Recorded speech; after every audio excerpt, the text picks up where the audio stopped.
വിശുദ്ധന്മാരെ കർത്താവിന്റെ സന്നിധിയിൽ വന്ദനം ചൊല്ലുന്നു.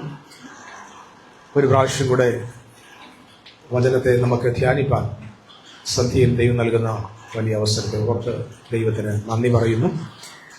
ഇതുവരെ കൈകാര്യം ചെയ്യാത്ത, ഇതുവരെയും പോകാത്ത, ഇതുവരെ എൻ്റെ ശ്രദ്ധയിൽ പോലും കടന്നു വരാത്ത ചില പ്രധാനപ്പെട്ട ദൈവിക ആലോചനകൾ വിശുദ്ധ സഭയ്ക്ക് കൈമാറുവാനാണെന്ന് ഈ സന്ധ്യയിൽ ആഗ്രഹിക്കുന്നത്. ഒരുപക്ഷെ കഴിഞ്ഞ ഒരാഴ്ച മുഴുവൻ ഈ ഒരു യാത്രയിലായിരുന്നു.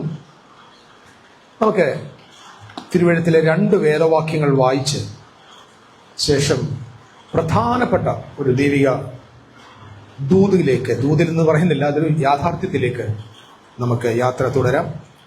വെളിപ്പാട് പുസ്തകം 20-ാമത്തെ അധ്യായത്തിൻ്റെ അതിൻ്റെ 4-ാമത്തെ വാക്യം മുതൽ ചില വാക്യങ്ങൾ താഴോട്ട് വായിക്കണം. അതിനുശേഷം 7-ാമത്തെ വാക്യം അല്ലെങ്കിൽ 4 മുതൽ 7 വരെയുള്ള വാക്യങ്ങൾ ശബ്ദമുയർത്തി വായിച്ചാണ്. അവയിലിരിക്കുന്നവർക്ക് ന്യായവിധിയുടെ അധികാരം കൊടുത്തു. യേശുവിന്റെ സാക്ഷ്യവും ദൈവവചനവും നിമിത്തം തല ഛേദിക്കപ്പെട്ടവരും മൃഗത്തെയോ അതിന്റെ പ്രതിമയെയോ നമസ്കരിക്കാതിരുന്നവരും കൈകളിൽ അതിന്റെ മുദ്ര കൊള്ളാതിരുന്നവരുമായവരുടെ ആത്മാക്കളെയും ഞാൻ കണ്ടു. അവർ ജീവിച്ചു 1000 ആണ്ട് ക്രിസ്തുവിനോട് കൂടെ വാണു. മരിച്ചവരിൽ ശേഷമുള്ളവർ 1000 ആണ്ട് കഴിയുവോളം ജീവിച്ചില്ല. ഇത് 1-ാമത്തെ പുനരുത്ഥാനം. 1-ാമത്തെ പുനരുത്ഥാനത്തിൽ പങ്കുള്ളവൻ ഭാഗ്യവാനും വിശുദ്ധനുമാകുന്നു. അവരുടെ മേൽ 2-ാം മരണത്തിന് അധികാരമില്ല. അവരുടെ മേൽ 2-ാം മരണത്തിന് അധികാരമില്ല. അടുത്ത വാക്യം. അവർ ദൈവത്തിനും ക്രിസ്തുവിനും പുരോഹിതന്മാരായി ക്രിസ്തുവിനോട് കൂടെ 1000 ആണ്ട് വാഴും. മതി. അവർ ദൈവത്തിനും ക്രിസ്തുവിനും പുരോഹിതന്മാരായി 1000 ആണ്ട് ക്രിസ്തുവിനോടുകൂടെ വാഴും. 7-ാം വാക്യം. 1000 ആണ്ട് കഴിയുമ്പോഴും സാത്താനെ തടവിൽ നിന്ന് അഴിച്ചുവിടും. മതി, ഒരു നിമിഷം ശ്രദ്ധിക്കുക. ഒരുപാട് കാര്യങ്ങൾ ശാന്തമായി നിന്ന് വിശദീകരിക്കേണ്ട ഒരു വേദവാക്യമാണിത്. ധാരാളം വിശദീകരണങ്ങൾ ഇതിനെ സംബന്ധിച്ച് പൊതു ക്രിസ്തീയ സഭയ്ക്ക് കൊടുത്തുണ്ട്. എങ്കിലും ഞാൻ ഇന്ന് പറയാൻ ആഗ്രഹിക്കുന്ന ഒരു പ്രധാന വിഷയം, 1000 ആണ്ട് വാഴ്ചയ്ക്ക് ശേഷം സാത്താനെ വീണ്ടും അഴിച്ചുവിടും എന്ന് പറയുന്നു. ഇനി മറ്റൊരു വാക്യം കൂടി ഇതിനോട് ചേർന്ന് വായിക്കണം. അത് 1 കൊരിന്ത്യർ ലേഖനം, നമ്മൾ കഴിഞ്ഞ ആഴ്ചകളിലെല്ലാം തൊട്ടു വന്ന ഭാഗമായതുകൊണ്ട് അതിനോട് ബന്ധപ്പെട്ടതാണ്. 1 കൊരിന്ത്യർ ലേഖനം 15-ാമത്തെ അധ്യായത്തിന്റെ 24 മുതലുള്ള വാക്യങ്ങൾ വായിക്കണം. 1 കൊരിന്ത്യർ 15-ന്റെ 24 മുതലുള്ള വാക്യം. പിന്നെ അവസാനം അതിന് തൊട്ട് മുകളിലുള്ള വാക്യോട് ചേർന്ന് വായിച്ചു. പിന്നെ ക്രിസ്തുവിനുള്ളവർ അവന്റെ വരവിങ്കൽ. പിന്നെ അവസാനം അന്ന് അവൻ എല്ലാ വാഴ്ചയ്ക്കും അധികാരത്തിനും. 22 മുതൽ ക്രിസ്തു ആദാമിൽ എല്ലാവരും മരിക്കുന്നത് പോലെ ക്രിസ്തുവിൽ എല്ലാവരും ജീവിപ്പിക്കപ്പെടും. ഓരോരുത്തരും താൻ താന്റെ നിരയിലത്രേ. അടുത്തത് ആദ്യഫലം ക്രിസ്തു. പിന്നെ ക്രിസ്തുവിനുള്ളവർ അവന്റെ വരവിങ്കൽ. വരവെങ്കിൽ പറഞ്ഞ ഉടനെ പറയാം. പിന്നെ അവസാനം അന്ന് അവൻ എല്ലാ വാഴ്ചയ്ക്കും അധികാരത്തിനും നീക്കം വരുത്തി, ശക്തിക്കും നീക്കം വരുത്തിയിട്ട് രാജ്യമാരെ ഏൽപ്പിക്കുകയാണ്. പിതാവാം ദൈവത്തെ ഏൽപ്പിക്കും. അടുത്തത് അവൻ സകല ശത്രുക്കളെയും കാൽ കീഴാക്കുവോളം എവിടെ വരെ വാഴണം എന്നാ പറഞ്ഞേക്കുന്നത്? സകല ശത്രുക്കളെയും കാൽ കീഴാക്കുവോളം വാഴേണ്ടതാകുന്നു. അടുത്ത വാക്യം. ഒടുക്കത്തെ ശത്രുവായി മരണം നീങ്ങിപ്പോകും. ഒന്നുണ്ടല്ലോ, മതി. നമുക്ക് ആവശ്യമുണ്ടെങ്കിൽ ആ ഭാഗത്തേക്ക് പിന്നെയും പോകാം. ഈ 2 വാക്യങ്ങൾക്കകത്ത് മിശിഹാതമ്പുരാന്റെ ഭരണം, മിശിഹായുടെ ഒരു വാഴ്ചയുണ്ടെന്നും അത് വിശുദ്ധന്മാരോട് കൂടെയാണെന്നും ആ വാഴ്ച അവസാനിച്ചിട്ട് വാഴ്ചയ്ക്കും അധികാരത്തും ശക്തിക്കും നീക്കം വരുത്തിയിട്ട് രാജ്യം പിതാവിനെ ഏൽപ്പിക്കുമെന്നും, എന്നിട്ട് അടുത്ത് പറയുന്നു ഒടുക്കത്തെ ശത്രുവായ മരണം നീങ്ങിപ്പോകണം. അതുവരെ അവനെ തന്റെ കാൽക്കീഴാക്കുവോളം, തന്റെ ശത്രുക്കളെ തന്റെ പാദപീഠമാക്കുവോളം നീ എന്റെ വലതുഭാഗത്തിരിക്കാന്ന് മിശിഹായോട് പറയുന്നു. ആ ഒടുക്കത്തെ ശത്രുവായ മരണം നീങ്ങിപ്പോകുന്നത് വരെ ക്രിസ്തു വാഴണം. ഞാൻ പറഞ്ഞത് കോംപ്ലിക്കേറ്റഡ് ആക്കേണ്ട, ശ്രദ്ധയോടെ കേൾക്കണം. അപ്പൊ ഇവിടെ ഒരു വാഴ്ചയെ കാണിക്കുന്നു. ഈ വാഴ്ച ഒരു ലിമിറ്റഡ് റൂളിംഗ് ആണ്. അവന്റെ വിശുദ്ധന്മാരുമായിട്ടുള്ള ലിമിറ്റ് ആയിട്ടുള്ള റൂളിംഗ് ആണ്. അതിൽ ഒരു കുഞ്ഞു വാക്യം കൂടെ വായിച്ചിട്ട് നമ്മുടെ ചിന്തയിലേക്ക് പോവുകയാണ്. അത് വെളിപ്പാട് പുസ്തകം 22-ാമത്തെ അധ്യായത്തിന്റെ 5-ാമത്തെ വാക്യമാണ്. ദയവായിട്ട് അതും കൂടെ ഒന്ന് വായിക്കണം. ഇനി രാത്രി ഉണ്ടാകുകയില്ല, ദൈവമായ കർത്താവ് അവരുടെ മേൽ പ്രകാശിക്കുന്നത് കൊണ്ട്. ഇനി രാത്രി ഉണ്ടാകത്തില്ല, ദൈവമായ കർത്താവ് അവരുടെ മേൽ പ്രകാശിക്കുന്നത് കൊണ്ട്. വിളക്കിന്റെ വെളിച്ചമോ സൂര്യന്റെ വെളിച്ചമോ അവിടെ ആവശ്യമില്ല. അവർ എന്നേക്കും രാജാക്കന്മാരായിരിക്കും. ആരാണ് അവർ?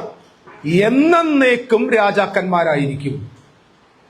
അപ്പൊ ഇവിടെ പറഞ്ഞിരിക്കുന്നു, വിശുദ്ധന്മാരെ കുറിച്ച് പറയുന്നു, ക്രിസ്തുവിനെ കുറിച്ച് പറയുന്നു, പുത്തൻ യെരൂശലേമിനെ കുറിച്ച് പറയുന്നു, പുതുനിന്ന സഭയെ കുറിച്ച് പറയുന്നു. അവിടെ സൂര്യന്റെ ആവശ്യമില്ല, വെളിച്ചത്തിന്റെ ആവശ്യമില്ല, വിളക്കിന്റെ ആവശ്യമില്ല. കുഞ്ഞാട് അവരുടെ പ്രകാശമാണ്. അവിടുത്തെ വിശുദ്ധന്മാർ എന്നേക്കും രാജാക്കന്മാരായി വാഴും.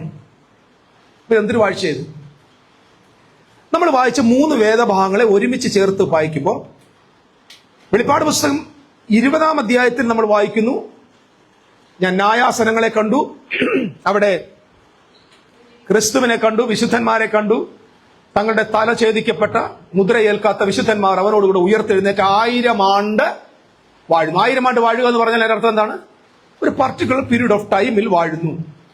7-ാമത്തെ വാക്യത്തിൽ പറയുന്നു 1000 ആണ്ട് വാഴ്ചയ്ക്ക് ശേഷം, 20-ാം അധ്യായത്തിന്റെ 7-ാം വാക്യത്തിൽ 1000 ആണ്ട് വാഴ്ചയ്ക്ക് ശേഷം സാത്താനെ അഴിച്ചു വിടുന്നു. താഴോട്ട് നമ്മൾ വായിക്കുമ്പോൾ അവൻ എന്ത് ചെയ്യുന്നു? പുറപ്പെട്ടു പോയി ജാതികളെ വശീകരിച്ച് ദേശങ്ങളെല്ലാം ചുറ്റി വിശുദ്ധ നഗരമായ യെരൂശലേമിന് നേരെ യുദ്ധത്തിന് വരുന്നു. ഇത് നമ്മൾ വായിച്ചു. അപ്പം യേശുക്രിസ്തു അവന്റെ വിശുദ്ധന്മാരും കൂടെ ഒരു ചെറിയ ഷോർട്ട് പീരീഡ് വാഴുന്നത് കാണാൻ പറ്റും. എന്നാൽ 22-ാമത്തെ അധ്യായത്തിൽ പുതിയ യെരൂശലേം വന്നു. പുതിയ യെരൂശലേമിൽ ഒരു പുതിയ നിയമം ആരംഭിച്ചു. പുതിയ നിയമത്തിന്റെ മഹത്വം നമ്മൾ ഇന്നുവരെ കാണുന്ന പോലല്ല. ഞാൻ ഈ കഴിഞ്ഞ ദിവസം ചിന്തിക്കായിരുന്നു, പുതിയ നിയമം മനസ്സിലാക്കാത്തവരാണ് ബഹുഭൂരിപക്ഷം ആളുകൾ പുതിയ നിയമത്തിൽ ജീവിക്കുന്നത്. 22-ാം അധ്യായത്തിൽ ഒരു നദി പുറപ്പെടുന്നു, പളുങ്ക് പോലൊരു നദി. ആ നദി പോകുന്നിടത്തൊക്കെ ജാതികൾക്ക് രോഗശാന്തി ഉണ്ടാകുന്നു. ഇത് പോകുന്ന സ്ഥലങ്ങളിൽ നായ്ക്കളുണ്ട്. നായ്ക്കൾ എന്ന് പറഞ്ഞാൽ പുതിയ നിയമത്തിന്റെ ഭാഷയിൽ ആരാണ്? ജാതികൾ. കനാന്യ സ്ത്രീയെ യേശു വിളിച്ചെന്താ? മക്കളുടെ അപ്പം എടുത്ത് നായ്ക്കുട്ടി കൊടുക്കുന്നത്. അതിന്റെ അർത്ഥം എന്താ? പുത്തൻ യെരൂശലേം വന്നു കഴിയുമ്പോൾ ഇവിടെ വെളിയിൽ ആരുണ്ട്? വളരെ ശ്രദ്ധയോടെ നമ്മളെ മന്ദബുദ്ധികളാക്കരുത്. ഞാനിത് പല ആളോട് ചോദിച്ചിട്ട് ദൈവം എനിക്ക് കൊണ്ടുവന്നൊരു കൺക്ലൂഷൻ, എനിക്ക് നൽകിയ ഒരു അറിവെന്ന് പറയുന്നത്, ഇവരെല്ലാവരും പറയുന്നത് പുതിയ യെരൂശലേം വന്നു കഴിഞ്ഞാൽ പിന്നെ പുതിയ ആകാശം, പുതിയ ഭൂമി, പുത്തൻ യെരൂശലേം, പിന്നെ ആരില്ല. പാപികളെല്ലാം ന്യായം വിധിച്ചു, വെള്ളസിംഹാസന ന്യായവിധിയും കഴിഞ്ഞു. പാപികളെല്ലാം പിടിച്ചുവിടിട്ടു, നരകത്തിലിട്ടു, പാതാളത്തിലിട്ടു, മരണത്തിനും പാതാളത്തെയും തീപ്പയ്യും തള്ളിയിട്ടു. പിന്നെ നിത്യത ആരംഭിക്കുന്നു. നിത്യതയിലാണ് പുത്തൻ യെരൂശലേം നമ്മനോട് പാടുന്നത്. തീർന്നില്ല. 22-ാം അധ്യായത്തിൽ പുത്തൻ യെരൂശലേം സ്ഥാപിക്കപ്പെട്ട ശേഷം നദി പുറപ്പെടുക വീണ്ടും. അതിന്റെ ഇരുവശങ്ങളിൽ ജീവന്റെ വൃക്ഷമുണ്ട്. ആ ജീവന്റെ വൃക്ഷത്തിൽ ഓരോ മാസവും വ്യത്യസ്തമായ ഫലം കായ്ക്കുന്നുണ്ട്. അതിന്റെ ഇല ജാതികളുടെ രോഗശാന്തിക്ക് ഉതകുന്നുണ്ട്. എന്നിട്ട് ഇങ്ങനെ പറയുന്നത്, ഇത് പോകുന്നിടത്തെല്ലാം ആളുകൾ എന്ത് ചെയ്യുന്നുണ്ട്? ജീവൻ പ്രാപിക്കുന്നുണ്ട്. തങ്ങളുടെ വസ്ത്രം അലക്കിയിട്ട് നഗരത്തിലേക്ക് വന്ന് ജീവവൃക്ഷത്തിന്റെ പങ്കാളികളാകേണ്ടതിന് വാതിൽ തുറന്നിട്ടിരിക്കുന്നു. അപ്പം 22-ാം അധ്യായം എന്തല്ല? നിത്യമായ ഒരു ജീവിതത്തെക്കുറിച്ചുള്ള വാചനമല്ല, നിത്യതയല്ല. Praise the lord. ശ്രദ്ധിക്കണം, ഇത് നമ്മളെ മതം ചതിക്കുകയാണ്, ഉപദേശിമാർ ചതിക്കുകയാണ്, വഞ്ചിക്കുകയാണ്. വിശുദ്ധന്മാർ ചതിക്കപ്പെടരുത്. യാഥാർത്ഥ്യം അറിഞ്ഞ് ജീവിക്കണം. അപ്പൊ ഇവിടെ 2 വാഴ്ചകളുണ്ട്. 1-ാമത്തെ വാഴ്ച കുറച്ച് ഷോർട്ട് പീരീഡ് ഓഫ് ടൈമിൽ വാഴുന്നു. ഇനി ഈ 1000 ആണ്ട് വാഴുക എന്ന വിഷയം, അത് 1000 ആണ്ടാണ് എന്ന് ഏറ്റവും കൂടുതൽ വിശ്വസിക്കുകയും പഠിപ്പിക്കുകയും ചെയ്യുന്ന സമൂഹം പ്രൊട്ടസ്റ്റന്റുകാരാണ്. പ്രൊട്ടസ്റ്റന്റുകാരിൽ തന്നെ ഡിസ്പെൻസേഷൻ എന്ന് പറയുന്ന യുഗപരമായ പഠനത്തിൽ വിശ്വസിക്കുന്നത്. ഇതൊക്കെ നിങ്ങൾക്ക് ആദ്യമായിട്ട് കേൾക്കുന്നു. യുഗപരമായ പഠനം എന്ന് പറഞ്ഞാൽ എങ്ങനെ അറിയുമോ? ദൈവം ഈ കാലഘട്ടത്തെ എന്താക്കി വെച്ചിരിക്കുന്നു? യുഗങ്ങളായിട്ട് തിരിച്ചിരിക്കുന്നു. 1-ാമത്തെ യുഗം എന്ന് പറയുന്നത് നിഷ്പാപ യുഗമാണ്, പാപമില്ലാത്ത യുഗം. അറിയുന്നത്. 2-ാമത്തെ യുഗം എന്താണ്? മനസാക്ഷി യുഗം. 3-ാമത്തെ യുഗം മനുഷിക യുഗം, ഹ്യൂമൻ ഡിസ്പെൻസേഷൻ. നോഹയുടെ കാലം വന്നു. അതിനുശേഷം വേറൊരു യുഗമായിട്ട് നിന്ന് ന്യായപ്രമാണ യുഗം. ന്യായപ്രമാണ യുഗം ക്രിസ്തുവേശുവിൽ അവസാനിച്ചിട്ട് എന്താരംഭിച്ചു? കൃപായുഗം ആരംഭിച്ചു. കൃപായുഗത്തിൽ എന്തോന്നു? സഭയാണ്. അപ്പൊ കൃപായുഗം കഴിഞ്ഞ ഉടനെ കൃപ അങ്ങ് മാറ്റും. പിന്നെ സഭ ഇവിടുന്ന് എടുത്തോണ്ട് പോയി കഴിഞ്ഞാൽ പിന്നെ അത് കഴിഞ്ഞ യുഗം വരും. അത് മഹോദ്രവ കാലമാണ്. അത് 7 വർഷം നീണ്ടു നിൽക്കും. ഈ 7 വർഷം സഭ എവിടെ ഇരിക്കും? മധ്യാകാശത്തിൽ മണിപ്പന്തലിൽ മണവാട്ടി സഭയുടെ കല്യാണം നടക്കും. നല്ല രസമാണ് ഇത് കേട്ടോണ്ടിരിക്കാൻ. 7 വർഷം മധ്യാകാശത്തിലായിരിക്കും. 7-ാമത്തെ ആണ്ട് ഒലിവുമലയിൽ വന്നിട്ട് കാല് ചവിട്ട് ഒലിവുമല 2 ആയിട്ട് ഇങ്ങനെ പിളർന്നു പോകും. അതിനുശേഷം യേശു ക്രിസ്തു ഭയങ്കരമായിട്ട് എല്ലാവരും കൊന്നും മുടിച്ചിട്ട് യെരുശലേം കേന്ദ്രമാക്കി 1000 ആണ്ട് വാഴ്ച നടത്തും. 1000 ആണ്ട് വാഴ്ചയ്ക്ക് തൊട്ട് മുമ്പ് പിശാചിനെ ബന്ധിച്ചിട്ട് 1000 വർഷം ഭരിച്ചു കഴിയുമ്പോൾ ഇവനെ വീണ്ടും തുറന്നുവിടും. വീണ്ടും അവന്റെ പഴയ സ്വഭാവം കാണിച്ച് ജാതികളെ വശീകരിക്കും. യെരുശലേമിന് നേരെ കടന്നു വരും. അപ്പൊ കർത്താവ് തന്റെ മൂക്കിലെ ശ്വാസത്താൽ എന്ത് ചെയ്യും? വചനം എന്ന വാളുകൊണ്ട് അതിനെ മുടിപ്പിച്ചു കളയും. പിന്നെ എന്ത് ചെയ്യും? അങ്ങനെ അന്തിക്രിസ്തു എല്ലാം അവസാനിച്ച് 1000 ആണ്ട് വാഴ്ച കഴിഞ്ഞു. പിന്നെ നിത്യമായ യുഗത്തിലേക്ക് നമ്മൾ പ്രവേശിക്കും. ഇങ്ങനെയാണ് പോകുന്നത് കഥ. നല്ല അനുഗ്രഹിക്കപ്പെട്ട ഒരു കഥയാണ്. ഇടയ്ക്കിടയ്ക്ക് സന്തോഷം വരുന്നവർ കേട്ട് അനുഗ്രഹിക്കപ്പെടുക. പക്ഷെ ഇതിനകത്ത് ഒരു യാഥാർത്ഥ്യവുമില്ലെന്ന് തന്റെ പരസ്യമായിട്ടങ്ങ് പറയും. ഒരു യാഥാർത്ഥ്യം. ഇത് കഥയാണ്. ഇത് ഡിസ്പെൻസേഷനാണ്. ഇത് 1000 ആണ്ട് വാഴ്ച എന്ന് പറയുന്നത്. ഇപ്പൊ ഈ 1000 ആണ്ട് വാഴ്ച എന്ന് പറയുന്നത് നമ്മളെ സംബന്ധിച്ച് എന്താണ്? നമ്മളെ സംബന്ധിച്ച് 1000 എന്ന് പറഞ്ഞാൽ എത്ര? 1000301 അല്ലേ? അതല്ലേ 1000? പക്ഷെ നിങ്ങൾ ബൈബിൾ പഠിക്കണം. ബൈബിൾ പഠിക്കുമ്പോൾ ന്യൂമറോളജി ഉണ്ട്. അവിടെ 7 എന്ന് പറഞ്ഞാൽ എന്താ? 7 എന്ന് പറഞ്ഞാൽ പെർഫെക്ഷൻ, കംപ്ലീഷൻ. 3 എന്ന് പറഞ്ഞാൽ എന്താ? റിസറക്ഷൻ അല്ലെങ്കിൽ ട്രിനിറ്റി. 12 എന്ന് പറഞ്ഞാൽ എന്താ? Government of God. 10 എന്ന് പറഞ്ഞാൽ എന്താ? കംപ്ലീറ്റ്നെസ്. കിട്ടുന്നുണ്ടോ? 20 എന്ന് പറഞ്ഞാൽ എന്താ? എക്സ്പെക്ടേഷൻ, പ്രതീക്ഷ. 40 എന്ന് പറഞ്ഞാൽ എന്താ? ഫുൾനെസ് ഓഫ് മാൻ. ഒത്തിരി സ്ഥലത്ത് 40 ഇല്ലേ? വായിച്ചിട്ടില്ലേ? എല്ലാ വിശുദ്ധന്മാരും രാജാക്കന്മാർ എത്ര വർഷം ഭരിക്കുന്നത്? 40 വർഷം. യഹോവയുടെ സിംഹാസനത്തിലിരുന്ന് ദാവീദാണെങ്കിലും ശലോമോനാണെങ്കിലും എല്ലാവരും ഭരിക്കുന്നത് 40. ഉപവാസം എത്ര ദിവസം? 40 ദിവസം. ഒറ്റ നോക്കാൻ എത്ര നാൾ വിട്ടു? 40 ദിവസം. ദാവീദ് എത്ര വർഷം പ്രസംഗിച്ചു? ഭരിച്ചു? 40 വർഷം. ശൗൽ എത്ര വർഷം ഭരിച്ചു? 40 വർഷം. ശലോമോൻ എത്ര വർഷം ഭരിച്ചു? 40 വർഷം. എത്ര വർഷം മരുഭൂമിയിലൂടെ അവർ ഉഴന്നു നടന്നു? 40 വർഷം. പിടികിട്ടുന്നുണ്ടോ? യേശു എത്ര നാൾ ഉപവസിച്ചു? 40 ദിവസം. മോശ എത്ര പ്രാവശ്യം ഉപവസിച്ചു? 40 പ്രാവശ്യം. 2 പ്രാവശ്യം ഉപവസിച്ചു. എന്തോ ഈ 40? Is A completeness of human being. Okay. എപ്പോഴെങ്കിലും ബൈബിളിൽ ഈ നമ്പർ കാണുമ്പോൾ നമ്മൾ വിചാരിക്കുന്നത് ഇറ്റ് ഈസ് ക്വാണ്ടിറ്റി. നമുക്ക് എന്താണത്? ക്വാണ്ടിറ്റി ആണ്. യഹൂദനെ സംബന്ധിച്ചിടത്തോളം ശ്രദ്ധിച്ചു കേൾക്കണേ, യഹൂദനെ സംബന്ധിച്ചിടത്തോളം ഈ നമ്പർ അവന്റെ ക്വാളിറ്റിയാണ്. ഞാൻ നേരത്തെ പറഞ്ഞില്ല 20 എന്ന സംഖ്യ. 20 എന്ത്? എക്സ്പെക്ടേഷനാ. 20 എവിടെ വെളിപ്പെട്ടെന്ന് അറിയാമോ? നമ്മുടെ കർത്താവ് യേശു ക്രിസ്തു സ്നാനമേൽക്കാൻ വെള്ളത്തിൽ നിന്ന് സ്നാനമേറ്റ് കയറി പ്രാർത്ഥിക്കുമ്പോൾ പരിശുദ്ധാത്മാവ് പ്രാവ് എന്ന ദേഹരൂപത്തിൽ അവന്റെ മേൽ ഇറങ്ങി വരുന്നത് കണ്ടു. ഈ പ്രാവ് എന്ന വാക്കിന് കൊടുത്തിരിക്കുന്ന ആ ദേഹരൂപം എന്തുവാ? പ്രാവിന്റെ ദേഹരൂപം. പ്രാവിന്റെ ദേഹരൂപത്തിൽ യഹൂദന്റെ ഭാഷയിൽ, യഹൂദന്റെ നാട്ടില്, യഹൂദന്റെ ഭാഷയിൽ ഒരു അക്ഷരമുണ്ട്. അതിന് കഫ് എന്നാ പറഞ്ഞ. കഫ് എന്നതിന് 2 അർത്ഥമുണ്ട്.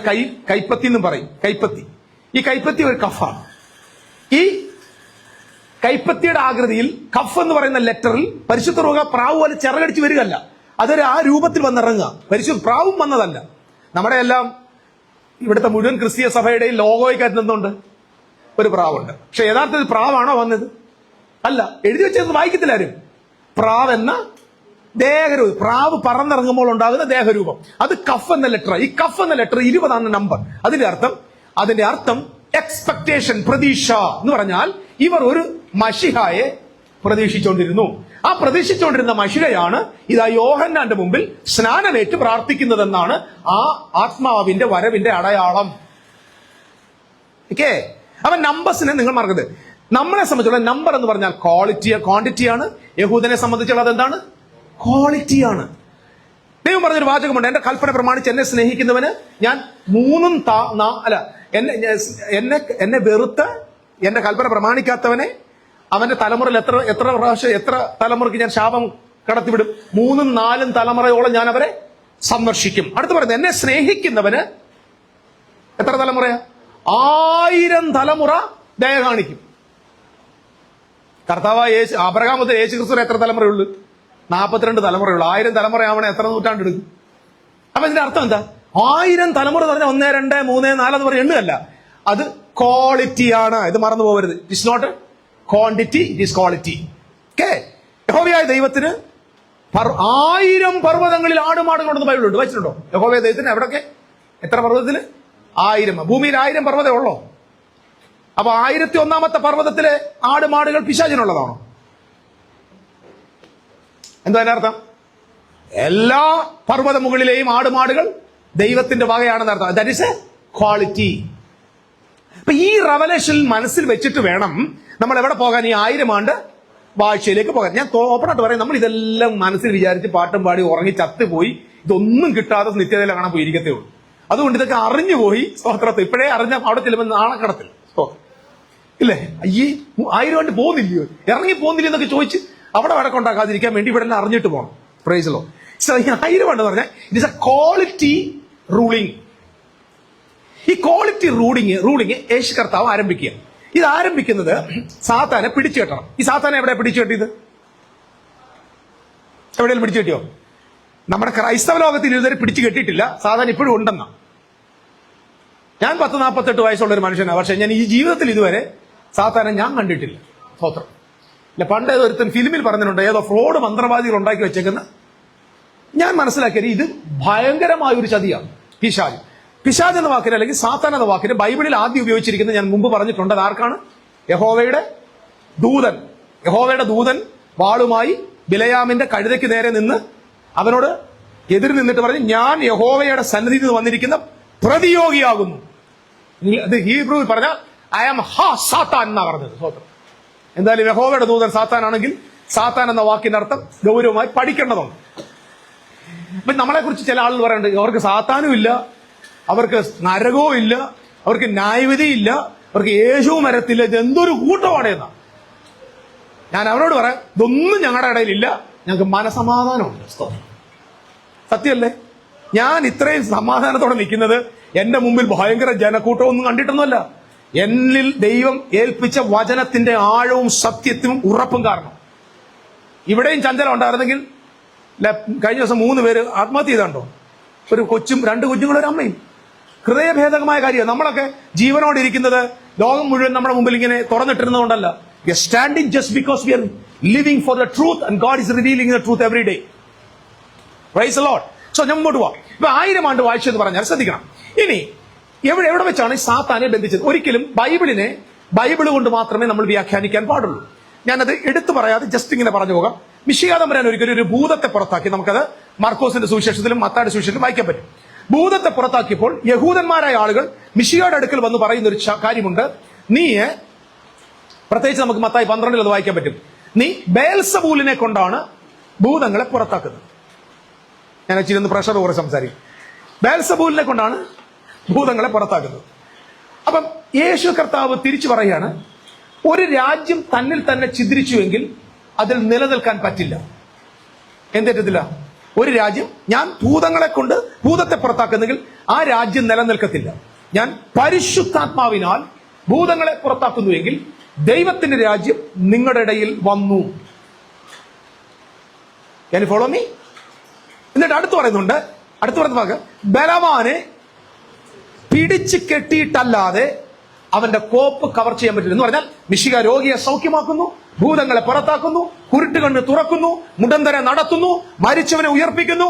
ഭയങ്കരമായ അത്ഭുതങ്ങൾ യെരൂശലേം മുഴുവൻ ചെയ്തുകൊണ്ടിരിക്കുമ്പോൾ, ഗലീലാദേശത്ത് ചെയ്തുകൊണ്ടിരിക്കുമ്പോൾ മിശിഹ പറഞ്ഞത്, ഇത് സംഭവിച്ചതിന്റെ കാരണം എന്നറിയാമോ? അവന്റെ കോപ്പ് ഞാൻ കവരാൻ കാരണം ഇവനെ ഞാൻ ബന്ധിച്ചത് കൊണ്ടാണ്. അപ്പൊ മിശിഹ ആരെ ബന്ധിച്ചു കഴിഞ്ഞു? ബലവാനെ ബന്ധിച്ചു. എപ്പോഴായിരിക്കും ബന്ധിച്ചത്? വേദപുസ്തകത്തിന്റെ ലാംഗ്വേജിൽ പരിശുദ്ധാത്മാവിന്റെ സഹായത്തോടെ പരിശോധിക്കാൻ പോയാൽ മിശിഹ പിശാചുമായി ഇടപെട്ടൊരു സമയം അവന്റെ ഉപവാസത്തിന് ശേഷമാണ്. 40 ദിവസത്തെ ഉപവാസ ശേഷം മിശിഹ നേരെ പോകുന്നത് എങ്ങോട്ടാണ്? യഹൂദിയ മരുഭൂമിയിലോട്ടാണ്. വിശുദ്ധ ബൈബിൾ ഇങ്ങനെയാണ് പറയുന്നത്, ദൈവത്തിന്റെ ആത്മാവ് അവനെ പിശാചിനാൽ പരീക്ഷിക്കപ്പെടേണ്ടതിന് മരുഭൂമിയിലേക്ക് അയച്ചു. നിശ്ചയമായിട്ടും പരീക്ഷിക്കപ്പെടാൻ വേണ്ടി പോയി, അവിടെ ജയിച്ചു. 3 പരീക്ഷണങ്ങൾ വന്നു, 3 പരീക്ഷണങ്ങളിൽ ജയിച്ചു. നാം വിശുദ്ധ ബൈബിളിൽ ഇങ്ങനെയാ വായിക്കുന്നത്. മർക്കോസിന്റെ സുവിശേഷത്തിൽ ഇങ്ങനെയാ, അവൻ 40 ദിവസം മരുഭൂമിയിൽ ഉപവസിച്ചു. അവൻ അവിടെ കാട്ടുമൃഗങ്ങളുടെ കൂടെയായിരുന്നു. വായിച്ചിട്ടുണ്ടോ? കാട്ടുമൃഗങ്ങൾ. ഈ കാട്ടുമൃഗം എന്താണെന്നും എന്താണെന്നൊക്കെ മനസ്സിലാകണം. നമ്മൾ എവിടെയൊക്കെ പോകണം? ഒത്തിരി പഴയ നിമിത്തത്തിലൊക്കെ പോകണം. ഒറ്റ വാക്കിൽ അങ്ങ് പറയാം. 2 നിലയിലാണ് കാട്ടുമൃഗങ്ങളെ പറയുന്നത്. വൈൽഡ് അനിമൽസ്, ഒന്ന് ഡൊമസ്റ്റിക് അനിമൽസ്, വിശുദ്ധന്മാർക്കിട്ട പേരും, വൈൽഡ് അനിമൽസ്, സ്തോത്രം, വിജാതിയർ അല്ലെങ്കിൽ പൈശാചിക ലോകത്തിനിട്ട പേരുമാണ്. അപ്പൊ ഇവിടെ കാട്ടുമൃഗം എന്ന് പറയുന്നത് ഡിമനോളജി, യഹൂദന്റെ ഡിമനോളജി, യഹൂദന്റെ സുവോളജിയാണ്. ആമേൻ. പറഞ്ഞ പോയിന്റ് മനസ്സിലാവുന്നുണ്ടോ?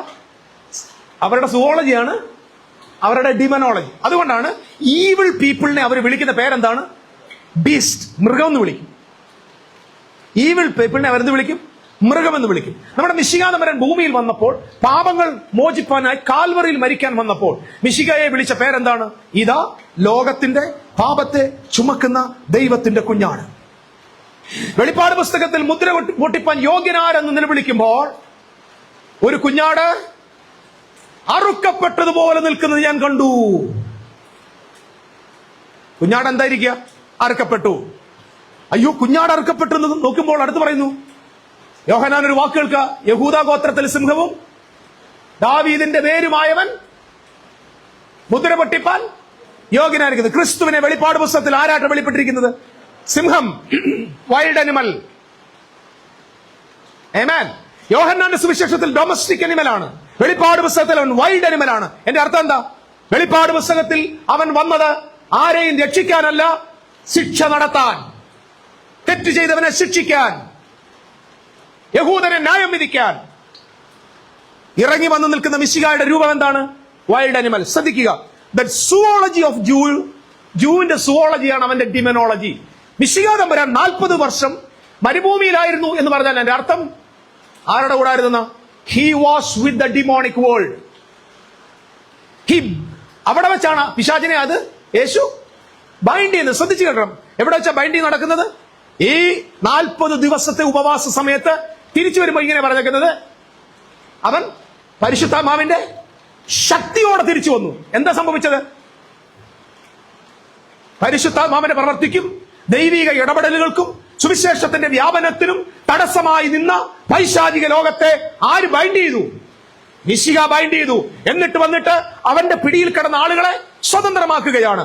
കൂനിയായ ഒരു സ്ത്രീയെ നോക്കി യേശു പറഞ്ഞൊരു വാചകമുണ്ട്, സാത്താൻ 18 വർഷമായി ബന്ധിച്ച ഇവരുടെ ബന്ധനം അഴിക്കേണ്ടതല്ലയോ? എന്തേ കർത്താവേ അങ്ങ് ഇത് അഴിക്കാൻ കാരണം? ബലവാനെ പിടിച്ചു കെട്ടി. ആമേൻ. അപ്പൊ വെളിപ്പാട് പുസ്തകം 20-ാം അധ്യായത്തിന്റെ 1 മുതലുള്ള വാക്യങ്ങളിൽ കാണുന്ന ആ പൈശാചിക കൂട്ടത്തെ ബന്ധിച്ചത് ഞാൻ വിശ്വസിക്കുന്നു AD 26 മിശിഹ മിനിസ്ട്രി ആരംഭിക്കുമ്പോഴാണ്. നിങ്ങൾക്കറിയാമോ, ഇത് നിങ്ങൾ അവിടെ കുറച്ചുകൂടെ ചരിത്രം പഠിച്ചാൽ യഹൂദന്റെ നാട്ടിൽ കലാപം ഉണ്ടാകാതിരുന്നത് 40 വർഷത്തോളം. പിന്നെ കലാപം ഉണ്ടായിട്ടില്ല. പിന്നെ ഈ പൈശാചിക ശക്തി അടിച്ചുവിടുന്നത് AD 66-ലാണ്. AD 66-ൽ ഈ പൈശാചിക, അത് അക്കോർഡിംഗ് ടു സ്പിരിറ്റ് വേൾഡിലാണ്, അഴിച്ചുവിടുമ്പോൾ അതിനാൽ സ്വാധീനിക്കപ്പെട്ട സീലറ്റ്സ് മൂവ്മെന്റ് ആണ് യെരുശലേമിനകത്ത് കലാപം ഉണ്ടാക്കിയതും അതിൻ മുഖാന്തരമാണ് യെരുശലേമിന്റെ നാശത്തിന് കാരണമായി മാറിയതും. ഞാൻ ചരിത്രത്തിലേക്ക് അങ്ങോട്ട് പോകുന്നില്ല. അതാണ് 1000 ആണ്ട് കഴിഞ്ഞപ്പോ എന്ത് ചെയ്തെന്ന്? അഴിച്ചുവിട്ടു. അഴിച്ചുവിട്ടപ്പോൾ അവൻ വിശുദ്ധ നഗരത്തിനെതിരെ വന്നു. ഇന്ന് ദൈവത്തിന് വിശുദ്ധ നഗരം യെരുശലേം അല്ല. ആദ്യം മനസ്സിലാക്കണം. നമ്മുടെ ആളുകളെല്ലാം കൂടെ യെരുശലേമിനെ വിശുദ്ധ നഗരമാക്കാൻ ശ്രമിക്കുന്നു. അവിടെ സഭ സ്ഥാപിക്കാൻ ശ്രമിക്കുന്നു, അവിടെ പള്ളി ഉണ്ടാക്കാൻ ശ്രമിക്കുന്നു, നാശം ഉണ്ടാക്കാൻ ശ്രമിക്കുന്നു. സ്തോത്രം. പക്ഷെ ദൈവത്തിന് ഈ കാര്യമായിട്ട് ഒരു ബന്ധവും ഇല്ല. Price the Lord. അല്ലെങ്കിൽ തന്നെ 2000 വർഷത്തിന് മുമ്പ് മിശിഹാ തമ്പുരാനെ കാൽവറിയിൽ യാഗമാക്കിയ പരമതമ്പുരാൻ യെരുശലേമിന്റെ കുന്നുംപുറത്ത് ഇനി ഒരു അമ്പലം കൂടെ ഉണ്ടാക്കിയിട്ട് അതിനകത്ത് ആടിനെ വെട്ടാൻ അനുവദിക്കുന്നെങ്കിൽ ദൈവത്തിന് എന്തോ കുഴപ്പമുണ്ടെന്ന് പറയേണ്ടി വരും. Price the Lord. ഇത് വിശ്വസിക്കാനും പഠിപ്പിക്കാനും എത്ര തീഷ്ണതയുള്ള വലിയ വലിയ ആളുകളെ ഓർക്കുമ്പോൾ നമസ്കാരം ഞാൻ വിടുക. ഇവിടുത്തെ പ്രധാന വിഷയം ബന്ധിച്ചോ? ബന്ധിച്ചു. 3.5 വർഷം ശുശ്രൂഷിച്ചു, മരിച്ചു, അടക്കപ്പെട്ട് ഉയർത്തെഴുന്നേറ്റ ശേഷം മത്തായിയുടെ സുവിശേഷത്തിലേക്ക് ആ വാക്യം കൂടെ എടുക്കാം. എന്നിട്ട് വേണം ഇത് എന്താണെന്ന് പറഞ്ഞു പോകാൻ. മത്തായി 28-18 മുതലുള്ള വാക്യങ്ങൾ ദയവായിട്ടൊന്ന് വായിക്കണം. മത്തായി 28-18 വാക്യം മുതൽ. കർത്താവായ യേശു തന്റെ ശിഷ്യന്മാരുടെ അടുക്കിലേക്ക് വരുന്നുണ്ട്. വന്ന ശേഷം പറയുകയാണ്, സ്വർഗത്തിലും ഭൂമിയിലും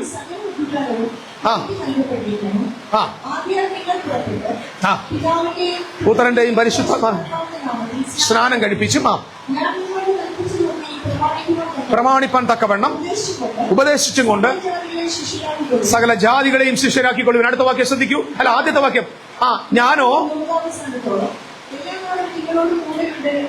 എല്ലാവരും എന്നോട് ചേർന്ന് പറയാം, ഞാനോ, ഉറക്കെ പറയാം, ഞാനോ ലോകാവസാനത്തോളം എല്ലാ നാളും നിങ്ങളുടെ കൂടെ. ഇനി ആ വാക്കുകളെ ശ്രദ്ധിക്കണം. യേശു പറഞ്ഞ വാചകം ഈ ആഴ്ച, അതായത് നമ്മുടെ ഈ ഒരു വീക്കിൽ സ്വർഗം ഓപ്പൺ ആക്കി തന്നൊരു ഒരു ഒരു ഒരു ഒരു ലൈറ്റാണ്. ഇവിടെ പറഞ്ഞിരിക്കുന്ന വാക്ക് എന്താണ്? യേശു അടുക്കൽ ചെന്നിട്ട് പറയുന്നു, സ്വർഗത്തിലും ഭൂമിയിലും സകല അധികാരവും എനിക്ക് നൽകിയിരിക്കുന്നു. എന്തുവാണ് ഈ സ്വർഗവും ഭൂമിയും?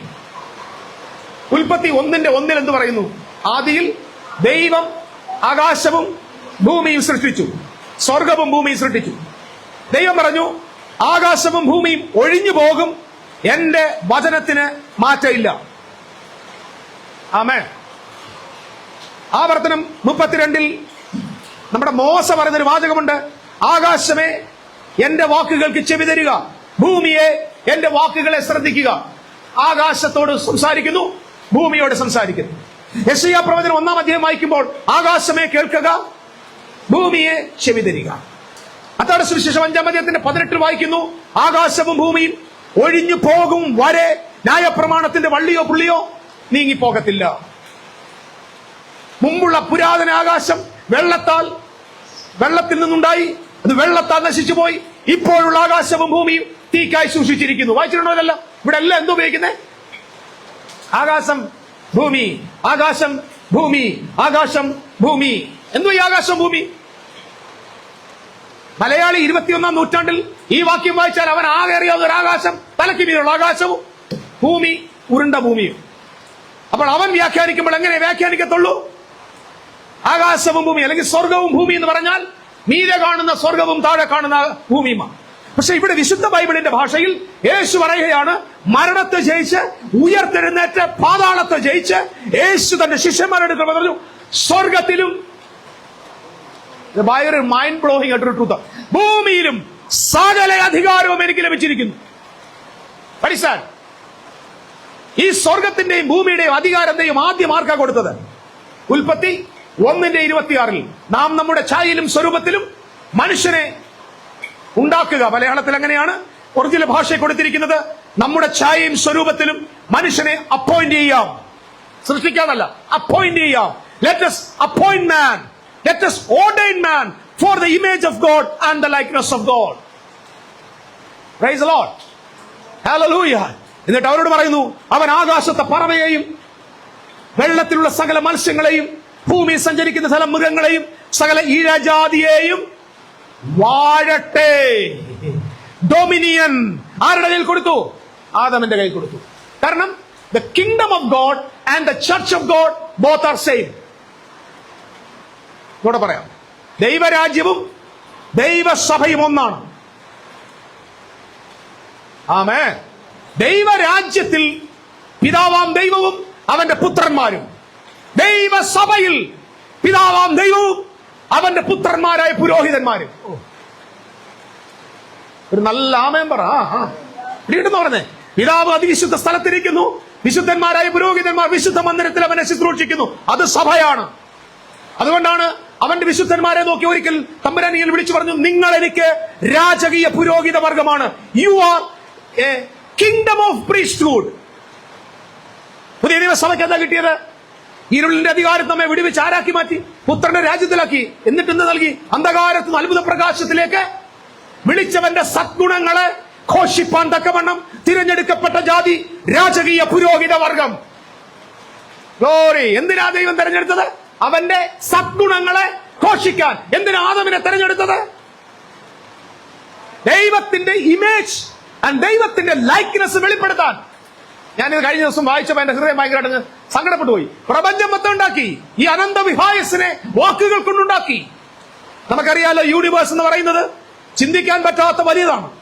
കോടാനുകോടി ദൂരത്തിൽ കോടാനുകോടി നക്ഷത്രങ്ങളുള്ള വലിയ പ്രപഞ്ചം. ഇത് മുഴുവൻ ഉണ്ടാക്കി ഭൂമിയിൽ ജീവൻ ഉൽപ്പാദിപ്പിച്ച് സസ്യങ്ങളെ മുളപ്പിച്ച് എല്ലാത്തിനെയും മുളപ്പിച്ചിട്ട് മനുഷ്യനെ ഉണ്ടാക്കിയിട്ട് തമ്പുരാൻ പറയാ, എടാ ഇതെല്ലാം തെരഞ്ഞെടുത്തിട്ടും ഇത് മൊത്തം സൃഷ്ടിച്ചിട്ടും ദൈവം ആരെന്നറിയാൻ ഒരു വഴിയില്ല. ദൈവത്തിന് തന്നെ വെളിപ്പെടുത്താൻ മാർഗമില്ല. ആകാശം അവന്റെ മഹത്വത്തെ വർണ്ണിക്കുന്നു, ആകാശവിധാനം അവന്റെ കൈവേലയെ പ്രസിദ്ധമാക്കുന്നു. സർവ്വ സൃഷ്ടിയും ദൈവത്തിന്റെ മെജസ്റ്റി വെളിപ്പെടുത്തുമ്പോ തമ്പുരാൻ പറയുന്നു, ഞാൻ ആരാന്നറിയാൻ ഒരു വഴിയില്ല. ഒരു കാര്യം ചെയ്യും, നമുക്ക് മനുഷ്യനെ തെരഞ്ഞെടുത്തിട്ട് നമ്മൾ ആരാണെന്ന് വെളിപ്പെടുത്താം. ആഴം മനസ്സിലാവുന്ന ഞാൻ പറയുന്നത്. കൊലോസ്യ ലേഖനം 3-ാം അധ്യായത്തിൽ വാക്യം ഇങ്ങനെയാണ്, സൃഷ്ടിച്ചവന്റെ പ്രതിമ പ്രകാരം പരിജ്ഞാനത്തിനായി പുതുക്കം പ്രാപിക്കുന്ന പുതു മനുഷ്യനെ ധരിച്ചിരിക്കുന്നു. ആരാ സൃഷ്ടിച്ചവൻ? യെശയ്യ, വരുവാനുള്ളവന്റെ പ്രതിരൂപമായ ആദം. ആരാണ് ആദം? വരുവാനുള്ളവന്റെ പ്രതിരൂപം. ആരാ വരുവാനുള്ളവൻ? ക്രിസ്തു, ക്രിസ്തുവിന്റെ പ്രതിരൂപം. So you are the image of God. You are in the likeness of God. Glory to God. Hallelujah. ദൈവം തമ്പുരാൻ ആകെപ്പാടെ തന്നെ വെളിപ്പെടുത്താനുള്ള ഒറ്റ വരി മനുഷ്യനാ. അത് ആത്മമനുഷ്യനാ. നിങ്ങൾ വെളിപ്പെടുത്തിയില്ലെങ്കിൽ ദൈവത്തിന് വെളിപ്പെടാൻ മാർഗമില്ല. മനസ്സലിവ് നിങ്ങളിലൂടെ വെളിപ്പെടണം. കരുണ നിങ്ങളിലൂടെ വെളിപ്പെടണം. സ്നേഹം നിങ്ങളിലൂടെ വെളിപ്പെടണം. ദീർഘക്ഷമ നിങ്ങളിലൂടെ വെളിപ്പെടണം. സഹായം നിങ്ങളിലൂടെ വെളിപ്പെടണം. സൽപ്രവൃത്തി നിങ്ങളിലൂടെ വെളിപ്പെടണം. ദൈവം ആരാണെന്ന് വെളിപ്പെടുത്താൻ ഭൂമിയിൽ ഒരൊറ്റ ജനതയേ ഉള്ളൂ. അത് അവൻ ആത്മാവിനാൽ സമ്പാദിച്ച അവന്റെ വിശുദ്ധ ജനമാണ്. ഞാൻ പറഞ്ഞ ആരെ മനസ്സിലായോ? ദൈവം മനുഷ്യനെ ആക്കിയത് ആരാധിക്കാനല്ല, പാട്ടുപാടാനല്ല. പാട്ടുപാടാൻ ഇവിടെ നമുക്ക് മാത്രമല്ല, റഹ്മാനും പറ്റും, ഇളയരാജയ്ക്കും പറ്റും, യേശുദാസിനും പറ്റും. നമ്മളൊക്കെ ഭയങ്കര പാട്ടുകാരോടുണ്ട്. പാട്ടുപാടാനല്ല വിളിച്ചത്. ആമേൻ. ചില പറയാറുണ്ട്, ഈ കഴിഞ്ഞിടയ്ക്ക് നമ്മുടെ ഇടയിൽ നിന്നൊരു അഭിപ്രായം വന്നു, ഈ ചർച്ചിൽ വിടുതലില്ലെന്ന്, ജോൺ ലോറൻസ് മാസ്റ്റർക്ക് കൃപയില്ലെന്ന്. അതിൽ ഓൺലൈനിൽ കേൾക്കുന്നവർ ശ്രദ്ധിക്കുക, എനിക്ക് ഇച്ചിരി കൃപ കുറവാ. കൃപയില്ലല്ലോ. കാരണം ഇത് ബാഡായിട്ടുള്ളൊരു ട്രൂത്താ. എല്ലാരും എന്താ വിളംബരം ചെയ്യുന്നത്? ഞങ്ങളുടെ ചർച്ചിൽ വാ, എന്ത് കിട്ടും? വിടുതൽ കിട്ടും. ഞങ്ങളുടെ വീട്ടിൽ ചർച്ചിൽ വാ, രോഗശാന്തി കിട്ടും. ഞാൻ ഓപ്പണായിട്ട് പറയാം, ഈ ചർച്ച അത് ഡിമാൻഡ് ചെയ്യത്തില്ല. നമ്മുടെ ചർച്ചിൽ ഒറ്റ കാര്യം എത്ര പറയത്തുള്ളൂ, നിങ്ങൾ ക്രിസ്തുവിന്റെ പരിജ്ഞാനത്തിൽ വളരണം, നിങ്ങൾ ക്രിസ്തുവിനെ പോലെ മാറണം. എല്ലാ മനുഷ്യർക്കും രോഗം വരും, എല്ലാ മനുഷ്യർക്കും ബലഹീനത വരും. അത് മാറ്റിക്കൊടുക്കുന്ന സ്ഥലമല്ല സഭ. അത് മാറ്റിക്കൊടുക്കണമെങ്കിൽ ഒരു കാര്യം പറയാം. ഇവിടെ നേരെ ഇടത്തോട്ട് തിരിഞ്ഞ് ആ ജംഗ്ഷൻ ചെന്നിട്ട് വീണ്ടും ഇടത്തോട്ട് തിരിഞ്ഞ് അടുത്ത ജംഗ്ഷനിൽ നേരെ വലത്തോട്ട് SK ഹോസ്പിറ്റലുണ്ട്. ചുമ്മാ ഇച്ചിരി മരുന്ന് വായിച്ചാൽ തീരുന്നേ ഉള്ളൂ. എടാ, ഒരു വൈദ്യന് ചെയ്യുന്ന കാര്യവും യേശുവിന് ചെയ്യുന്ന കാര്യവും ഒരുമിച്ചാന്ന് പറയണ്ടേ? ഒരു കാര്യം ഞാൻ സത്യം, ഡോക്ടർമാർക്കും വൈദ്യനും ചെയ്യാൻ പറ്റാത്തത് ചെയ്യുന്നവനാ നമ്മുടെ കർത്താവ്. ഒരു നല്ല അമ്മ, അതാ നമ്മുടെ ഉദ്ദേശം. വൈദ്യന് പറ്റത്തില്ലെന്ന് പറയുമ്പോൾ സൗഖ്യമാക്കുന്നവനെ വിശ്വസിക്കണം.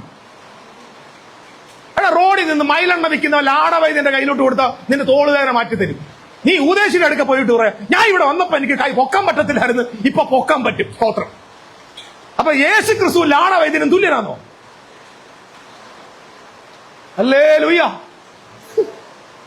Price the lord, hallelujah. ചിലവർ തരും നിന്റെ ഇത്. ഞാൻ ഇന്ന് കുറെ മാരുടെ ലൈവ് കേട്ടതാ. യേശുവിന്റെ രക്തം ചെയ്യാൻ പറയാം, നീ മാനിക്കപ്പെടാൻ പോവാ. ഞാൻ മനസ്സിലാക്കി എന്തിനാ മാനിക്കപ്പെടുന്നത്.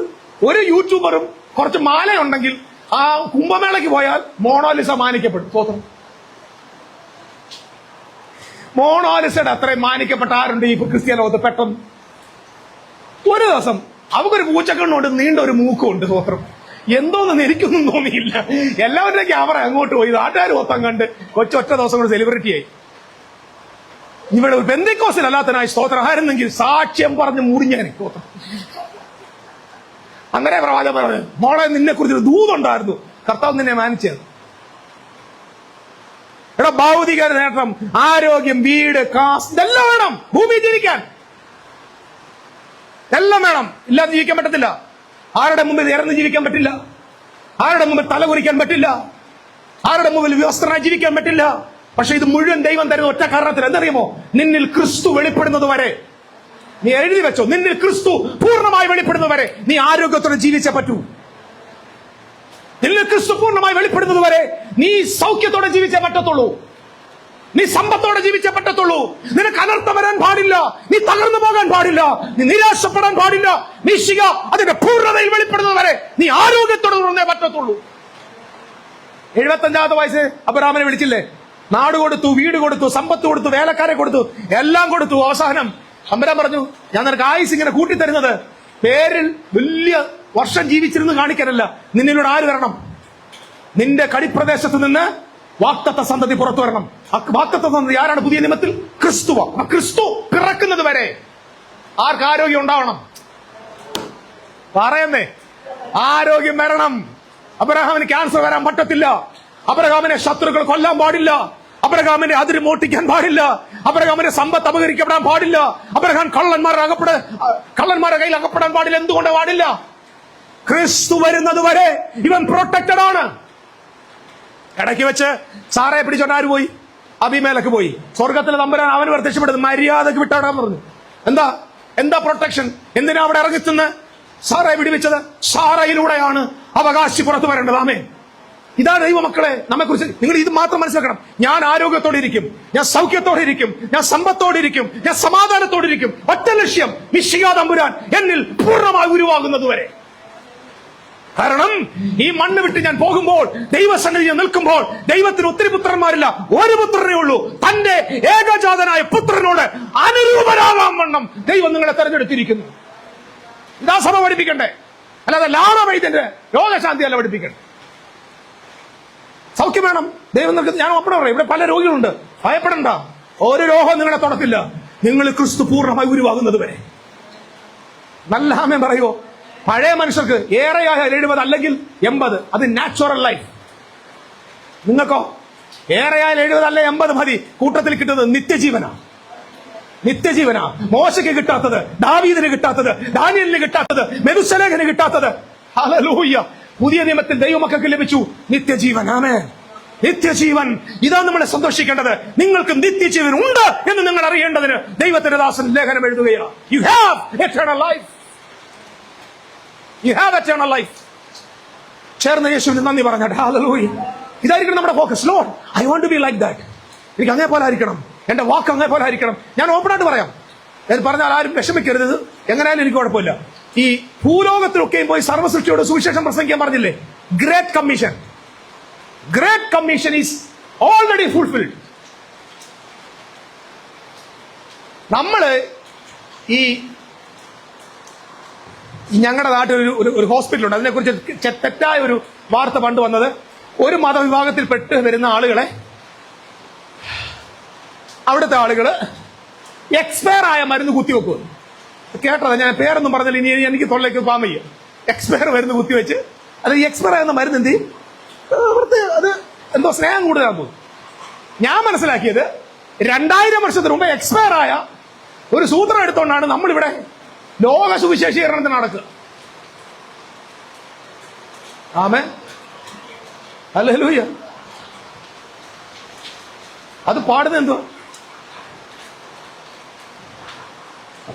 ഒത്തിരി കാര്യം പറയണം. Price the Lord. ലോക സുവിശേഷീകരണം എന്ന അല്ലെങ്കിൽ ഗ്രേറ്റ് കമ്മീഷൻ ഓൾറെഡി ഫുൾഫിൽഡ് ആണെന്നും അതിനേക്കാൾ ശ്രേഷ്ഠമായ ഒരു കമ്മീഷൻ ക്രിസ്തുവിന്റെ സഭയ്ക്ക് വന്നിട്ടുണ്ടെന്ന് അടുത്ത ആഴ്ച നമ്മൾ സംസാരിക്കും, നെക്സ്റ്റ് വീക്ക്. കാരണം ലോകത്തിലൊക്കെ പോയി സർവ്വസൃഷ്ടിയോട് സൂചന പ്രസംഗിക്കാനുള്ള കമ്മീഷൻ, അതിനേക്കാൾ 1000 മടങ്ങ് പവർഫുൾ ആയിട്ടുള്ള മറ്റൊരു കമ്മീഷനാണ് ഇന്ന് ന്യൂ കവനന്റ് സഭയ്ക്കുള്ളത്. അതിനെ തൊടാൻ പറ്റിയിട്ടില്ല ഇതുവരെ സഭയ്ക്ക്. എന്നെ ഇങ്ങനെ നോക്കുക, ഇതെന്ത് വന്നില്ലേ? Price the Lord. Great commission is already fulfilled. Okay, വിടാം. അപ്പം 1000 ആണ്ട് വാഴ്ചയിലേക്ക് വരിക. നമ്മൾ അവിടെ പോകും. 1000 ആണ്ട് വാഴ്ച. 1000 ആണ്ട് വാഴ്ച. അപ്പൊ എവിടെ ആരംഭിച്ചത്? യേശു പിശാചിനെ അടിച്ചുവിടുന്ന. മിക്കവാറും ഇത് 40 വർഷത്തെ ഭരണമാണ്. എന്തുകൊണ്ടാണ് 40 വർഷം പഴയ നിമിത്തം വന്നത്? ദാവീദ് ആരാണ്? യേശു ക്രിസ്തുവിന്റെ നിഴലിൽ നിൽക്കല്ലേ. ശലോമോൻ ഇരുന്ന സിംഹാസനത്തിന്റെ പേരെന്നറിയോ? നമ്മുടെ ദിനവൃത്താന്ത പുസ്തകം 29-23 വായിക്ക് എടുക്കണ്ട. അവിടെ പറഞ്ഞിരിക്കുന്നത് ശലോമോൻ യഹോവയുടെ സിംഹാസനത്തിൽ ഇരുന്നു. ഓ, അപ്പൊ യെരൂശലേമിൽ ഇസ്രായേലിനെ ഭരിപ്പാനുള്ള സിംഹാസനത്തിന്റെ പേര് യഹോവയുടെ സിംഹാസനം. ദാവീദ് ഇരുന്നത് എവിടെയാ? യഹോവയുടെ സിംഹാസനത്തിൽ. ശൗൽ ഇരുന്നത് എവിടെയാ? യഹോവയുടെ സിംഹാസനത്തിൽ. ശലോമോൻ ഇരുന്നത് എവിടെയാ? യഹോവയുടെ സിംഹാസനത്തിൽ. മിശിഹ വന്നിരിക്കാൻ പോകുന്നത് എവിടെയാ? യഹോവയുടെ സിംഹാസനത്തിൽ. അവരെത്ര വർഷം ഭരിച്ചു? 40 വർഷം. യേശു എത്ര നാൾ ഭരിക്കാൻ പോവോ? 40 വർഷം ഭരിക്കാൻ പോവോ? ഈ 40 വർഷം ഭരിക്കുന്നതിന് പേരാണ് 1000 ആണ്ട് വാഴ്ച. കണക്ക് സാറന്മാർ എന്നെ അടിക്കാൻ വരും, അത് വേറെ കാര്യം. നിന്നെ ആരാടാ കണക്ക് പഠിപ്പിച്ച? ശരി സാറേ, ഞാൻ കണക്ക് പഠിപ്പിച്ച എന്നെ ഇംഗ്ലീഷ് സാറാ. ഇപ്പൊ തൽക്കാലം നിങ്ങൾ ക്ഷമിക്കും. സ്തോത്രം. സ്വർഗത്തിലും ഭൂമിയിലും, നമ്മളവിടെ വന്നേ, സ്വർഗത്തിലും ഭൂമിയിലും പറഞ്ഞ സകല അധികാരവും എനിക്ക്. ഏതാണ് സ്വർഗവും ഭൂമി? ആദമിനെ ഭരിക്കാൻ ഏൽപ്പിച്ചെന്ന് പറഞ്ഞില്ലേ? ആദമിന്റെ കാലത്തിന് ശേഷം ഓരോരുത്തർ ഇങ്ങനെ ഭരണത്തിൽ വന്നു. ആകാശം ഭൂമി, ആകാശം ഭൂമി. ആ ആകാശത്തിന്റെ ഭൂമിയുടെ ഒടുവിൽ ഒടുക്കത്തെ ആദാം വന്നു. ഞാൻ ഈ പറഞ്ഞത് വളരെ ശ്രദ്ധിക്കണം. ഒന്നാമത്തെ ആദാമിന് കൊടുത്ത ആകാശവും ഭൂമിയുടെ ഡൊമിനിയൻ യേശു ക്രിസ്തു അവസാനത്തെ ആദാം, ലാസ്റ്റ് ആദാം. യേശുവിന്റെ പേര് ലാസ്റ്റ് ആദാം എന്നാണ്. ലാസ്റ്റ് ആദാം കാൽവറിയിൽ മരിച്ച് പ്രൈസ് ദി ലോർഡ് ആകാശത്തിന്റെയും ഭൂമിയുടെയും അവകാശം കൈവശപ്പെടുത്തി. മനസ്സിലാകുന്നുണ്ടോ? ഏതാ ആകാശം? Old covenant. ഓൾഡ് കവനന്റിന്റെ റൂളർഷിപ്പ് ഉയർത്തെഴുന്നേറ്റ കർത്താവ് കൈവശപ്പെടുത്തുന്നു. ആ സ്വർഗത്തിന്റെയും ഭൂമിയുടെയും സകല അധികാരവും എനിക്ക് ലഭിച്ചിരിക്കുക. ഈ എന്താ കുരിശ് സംഭവിച്ചെന്ന് വായിക്കാമോ? കൊലോസ്യ ലേഖനം 2-ാം അധ്യായം 14-15 വാക്യങ്ങൾ, അറിയാവുന്ന വാക്യങ്ങളാണ്. ഒന്നൊന്ന് വായിക്കാം. കൊലോസ്യ ലേഖനം 2-ാം അധ്യായം 14-ാം വാക്യം.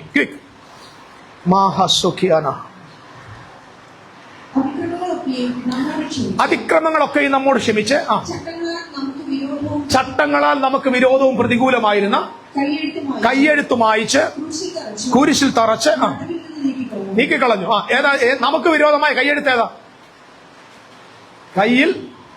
അക്ഷരമായി എഴുതിയ മരണ ശുശ്രൂഷ, ഓൾഡ് കവനന്റ്. കാൽവറിയിൽ വെച്ച് എന്ത് സംഭവിച്ചത്? മനുകുലത്തിന് വിരോധമായി എഴുതിയ മുഴുവൻ കയ്യെഴുത്ത് രേഖകളെയും മായിച്ചിട്ട് അതിനെ എടുത്ത് എവിടെ തറച്ചു? ഈ പദപ്രയോഗങ്ങൾ, ഈ കുരിശിൽ തറയ്ക്കുക എന്ന് പറഞ്ഞാൽ എന്തോ? തറയ്ക്കുക. ഞാൻ ഉദാഹരണം പറയാം. നമ്മൾ പണ്ട് ഈ പ്രൊജക്ട് വർക്കുകൾ ചെയ്യാറുണ്ട്. ഏതാ? വലിയ വലിയ വലിയ ബുക്കിനകത്ത് പ്രൊജക്ട്, അങ്ങനെയല്ലേ പറഞ്ഞത്? പ്രൊജക്ട് വർക്ക്, പടമൊക്കെ വെച്ച് പല രീതി. അത് അവർ അപ്രൂവ് ചെയ്യും, സീൽ ചെയ്തിട്ട് സ്റ്റാമ്പ് ചെയ്തിട്ട് മാർക്ക് ഇട്ടിട്ട് ഒരു ആണിയുണ്ട്, അത് തുളയ്ക്കും. കാരണം നാളെ ഇതും കൊണ്ട് ആരും ബുക്കിയുണ്ട് എന്ന് പറഞ്ഞാൽ ദിസ് പ്രൊജക്ട് ഈസ് കംപ്ലീറ്റഡ്. തറച്ചാൽ അർത്ഥം തീർന്നു. ന്യായപ്രമാണത്തെ എവിടെ കൊണ്ട് തറച്ച്? ഇവര് വിചാരിച്ച് യേശുവിനെയാ തറച്ചെന്ന്. യേശു പറഞ്ഞാടാ, എന്നെ അല്ല തറച്ചത്, നിന്റെയൊക്കെ പ്രമാണം ഇവിടെ തറച്ചു വെച്ചേക്കുന്നത് എന്ന് പറഞ്ഞാൽ ഈ 1500 വർഷങ്ങൾ മനുഷ്യനെ കൊന്നുകൊണ്ടിരുന്ന, മനുഷ്യനെ അടിമപ്പെടുത്തിക്കൊണ്ടിരുന്ന, വിരോധമായി എഴുതിയിരുന്ന മുഴുവൻ പ്രമാണം എന്ന കയ്യെഴുത്തിനെ കാൽവറിയിൽ തറച്ചു കളഞ്ഞു. ഇന്ന് കുരിശിന്ന്, അതുകൊണ്ട് ഇന്ന് ന്യായപ്രമാണത്തെ നന്നായിട്ട് നോക്കിയാൽ അതിനകത്തൊരു ഓട്ട കാണാം. ഇവിടെ ഉപദേശിമാർ അതെല്ലാം അരക്കൊണ്ട് ഒട്ടിച്ചിട്ടാണ് പ്രസംഗിക്കുന്നത്. ഓട്ട കാണാം. വിശ്വാസി അതിനകത്ത് ഓട്ട വേണമെന്ന് കണ്ടാൽ, അതിനകത്ത് കിടുത്തുണ്ടെന്ന് കണ്ടാൽ, എടാ ഇത് ഫുൾഫിൽഡ് അല്ലയോ എന്ന് ചോദിക്കും. അതുകൊണ്ട് ക്രൈസ്തവരോട് പറഞ്ഞ് മറച്ച പ്രസംഗിക്കത്തുള്ളൂ. ആമേൻ. ന്യായപ്രമാണത്തെ തറച്ചു കളഞ്ഞു. അടുത്ത വാക്യം, അടുത്ത എന്താ ചെയ്തത്? ഇത് തറച്ചു കഴിഞ്ഞപ്പം ഇതിനെ കുറിച്ച് വേറെ ആളുണ്ടോ? എല്ലാരും പറ. വാഴ്ചകളെയും അധികാരങ്ങളെയും ആയുധവർഗം വെപ്പിച്ച് കുരിശിൽ അവയുടെ മേൽ ജയോത്സവം. ഏതായി വാഴ്ചയും അധികാരവും? എന്റെ ദൈവമേ, കിഴക്കേക്കോട്ടേക്ക് ഫ്രണ്ടിലിരിക്കുന്നതും അവിടുന്ന് ഇച്ചിരിയുടെ മാറുമ്പോൾ അകത്തിരിക്കുന്നതും തമ്പാനു ബസ് സ്റ്റാൻഡിന്റെ ഫ്രണ്ടിലിരിക്കുന്നതും ആണോ? ദൈവമേ, നമുക്ക് വാഴ്ച അധികാരം എന്തുവാ? നമുക്ക് വാഴ്ച അധികാരവും പാളയം പള്ളിയുടെ ഓപ്പോസിറ്റ് ഇരിക്കുന്ന പോര്. Price the Lord.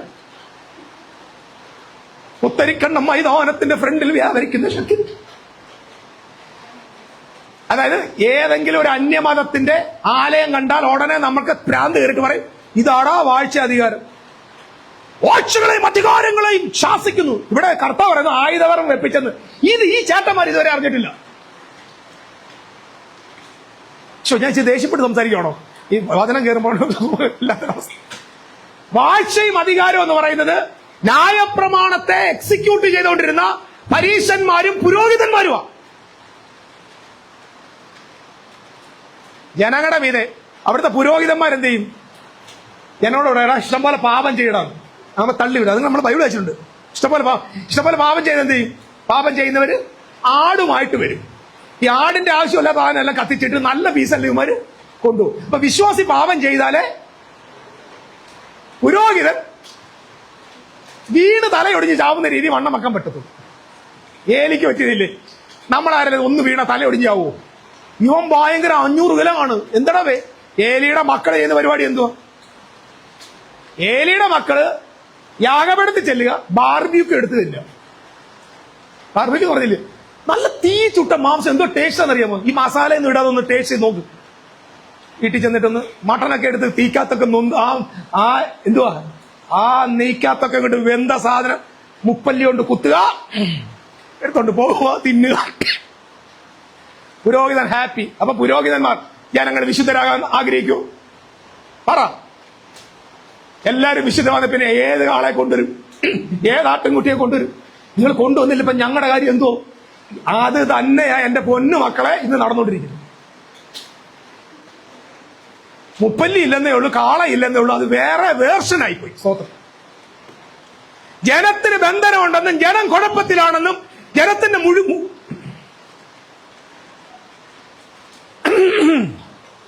ഒരാളെ നോക്കിയിട്ടങ്ങ് പറയാ, ഒരു ശാപം കാണുന്നുണ്ട് കേട്ടോ. എന്തോന്ന് ശാപം? നമ്മൾ ഇന്ന് രാത്രി എന്ത് ചെയ്യാൻ പോവാ? മുറിക്കാൻ പോവാ. പിന്നെ കേക്കല്ലേ മുറിക്കാൻ, ശാപം മുറിക്കാൻ പോവാ.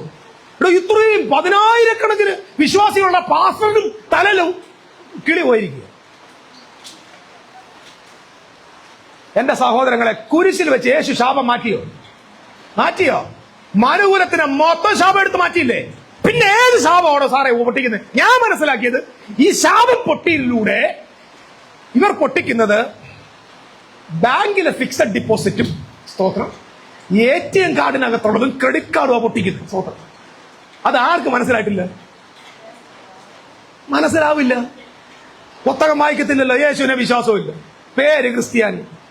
ഞാൻ ഓപ്പണായിട്ട് പറയാം, ഇത് വിശ്വാസികളെ പാപം ചെയ്യിപ്പിച്ച്, കള്ളം പഠിപ്പിച്ച്, അസത്യം പ്രചരിപ്പിച്ച്, സത്യം പറയാതെ കാട്ടുകുട്ടിയെ കൊണ്ടുവന്ന് അതിനെ തിന്നുന്ന മുപ്പല്ലിയുടെ സ്ഥലമല്ല നമ്മുടെ സഭ. അല്ല, നീ വിശുദ്ധനാണ്, നീ ദൈവത്തിന്റെ പൈതലാണ്, നീ ക്രിസ്തുവിന് അനുരൂപമായി സൃഷ്ടിക്കപ്പെട്ടവനാണ്, നീ ദൈവത്തിന്റെ പൈതലാ, നീ അനുഗ്രഹിക്കപ്പെട്ടവനെന്ന ഓരോ ആഴ്ചയും ഞാൻ പറയുന്നു. ഒരു ഹല്ലേലൂയ ഉറക്കെ പറ പ്രിയരെ. എന്റെ പ്രിയരെ, ഇതിന് നെഗറ്റീവിന് ഭയങ്കര പവറാ, പോസിറ്റീവിനൊക്കെ അറിയാം. ഞങ്ങൾക്ക് മുമ്പൊരിക്കൽ പറഞ്ഞൊരു കഥ ഒന്നുകൂടെ അങ്ങ് പറയാം. 2 കൂട്ടുകാര് 2 പേരുടെ ബിസിനസ് തുടങ്ങി. ബിസിനസ് തുടങ്ങിയപ്പോ കാണാം, ഒരുത്തന്നെ ഇടയ്ക്ക് വെച്ച് എന്തോ കശപിശ ഉണ്ടായി പിണങ്ങി. ഈ പിണങ്ങിയവനെ മറ്റവനെ എങ്ങനെ നശിപ്പിക്കാൻ ഒരാഗ്രഹം. ഏതാ കൂടെയുള്ള ബിസിനസ്, ആ ബിസിനസ് അവന്റെ പേരിലായി. കൂടുതൽ അവനാ ഷെയർ ഇട്ടതുകൊണ്ട് മറ്റവൻ പുറത്ത് പോകേണ്ടി വന്നു. ഇവനെ മുടിച്ചേ പറ്റുമെന്ന് വിചാരിച്ചു എന്നെ ചെയ്ത് അപ്പുറത്തെ കോഴിക്കട ചെന്നിട്ട് ഒരു കോഴിയുടെ തല, അറുത്ത കോഴിയുടെ തലയും റോഡിൽ നിന്ന് 2 തെറ്റിപ്പൂവും, വീട്ടിൽ നിന്ന് കുറച്ച് ഭസ്മമല്ല അല്ല ചാമ്പലങ്ങാണ്ട് വാരി ഒരു പേപ്പറിനകത്ത് പൊതിഞ്ഞിട്ട് ഇവനില്ലാത്ത സമയത്ത് വെളുപ്പാക്കാലത്ത് കൊണ്ടുവന്ന് ഇവന്റെ പച്ചക്കറി കടയിലൂടെ ഫ്രണ്ടിൽ കൊണ്ടങ്ങി. രാവിലെ ഇവൻ കട തുറക്കാൻ വരുമ്പോ കാണുന്നത് ആണ്ടട തെറ്റിപ്പൂ ചെതറിക്കിടക്കുന്നു, കുറച്ച് ചാമ്പൽ കിടക്കുന്നു, ഒരു കോഴിയുടെ തലയുണ്ട്. ഒറ്റ വലിപ്പ് വലിച്ചുകൊള്ളു. പിന്നെ 7 ദിവസം കൂടെ കാണാൻ പറ്റി. സത്യം പറഞ്ഞ ഞാൻ 5 രൂപയുടെ മുടക്കൊണ്ടവന്. ഇവൻ അന്താളിച്ചു പോയി. കാരണം ഇവൻ വിചാരിച്ചു മന്ത്രവാദം, ഇത് അടിച്ച് തീർന്നു. ഇത്രേ ഉള്ളൂ. ഇതാണ് ഇവിടെ നടന്നുകൊണ്ടിരിക്കുന്നത്. 21 ദിവസം പുത്തരിക്കണ്ടത്ത് നടക്കുന്നതും 20 ദിവസം പോളിയോ ഹോമി നടക്കുന്ന എല്ലാം ഈ കോഴിത്തല പരിപാടിയാണ്.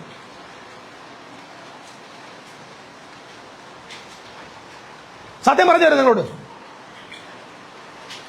20 വർഷം ഇന്ത്യയിലെ ഏറ്റവും ശക്തമായി വചനം പഠിപ്പിക്കും. എനിക്ക് ഏറ്റവും ഇഷ്ടമുള്ള ആളാട്ടോ, പേര് പറയുന്നില്ല. ലൈവിൽ ആള് കേൾക്കും, വേണ്ട. അസത്യമാ. ജനങ്ങൾ എത്ര പറഞ്ഞാലും നമ്മളിങ്ങനെ ഹൈറ്റ് കൊണ്ട് നിർത്തിട്ട് പറയും, നീ പാപി, താഴെ പോ. ഇല്ലേ? കണ്ടമിനേഷൻ പറയത്തില്ലേ? നമുക്ക് ജീവിതത്തിൽ എന്തെങ്കിലും തെറ്റ് വന്നാൽ അല്ലെങ്കിൽ എന്തെങ്കിലും ഒരു പ്രോബ്ലം വന്നാൽ ആദ്യം നമ്മൾ എന്ത് കുറ്റം പറയും? നിന്റെ പ്രശ്നം കൊണ്ടാന്ന് പറയില്ലേ? ശരി, ഞാൻ ഈ തിരിച്ചു വരിക. ഞാൻ ഒന്നും പറഞ്ഞിട്ടില്ല, നമ്മൾ ആടിനെ വെട്ടിയിട്ടില്ല, മുപ്പല്ലി കൊണ്ട് എടുത്തിട്ടുമില്ല. നമുക്ക് നേരെ ആകാശവും ഭൂമിയും അധികാരം, അതിലേക്ക് വരാം.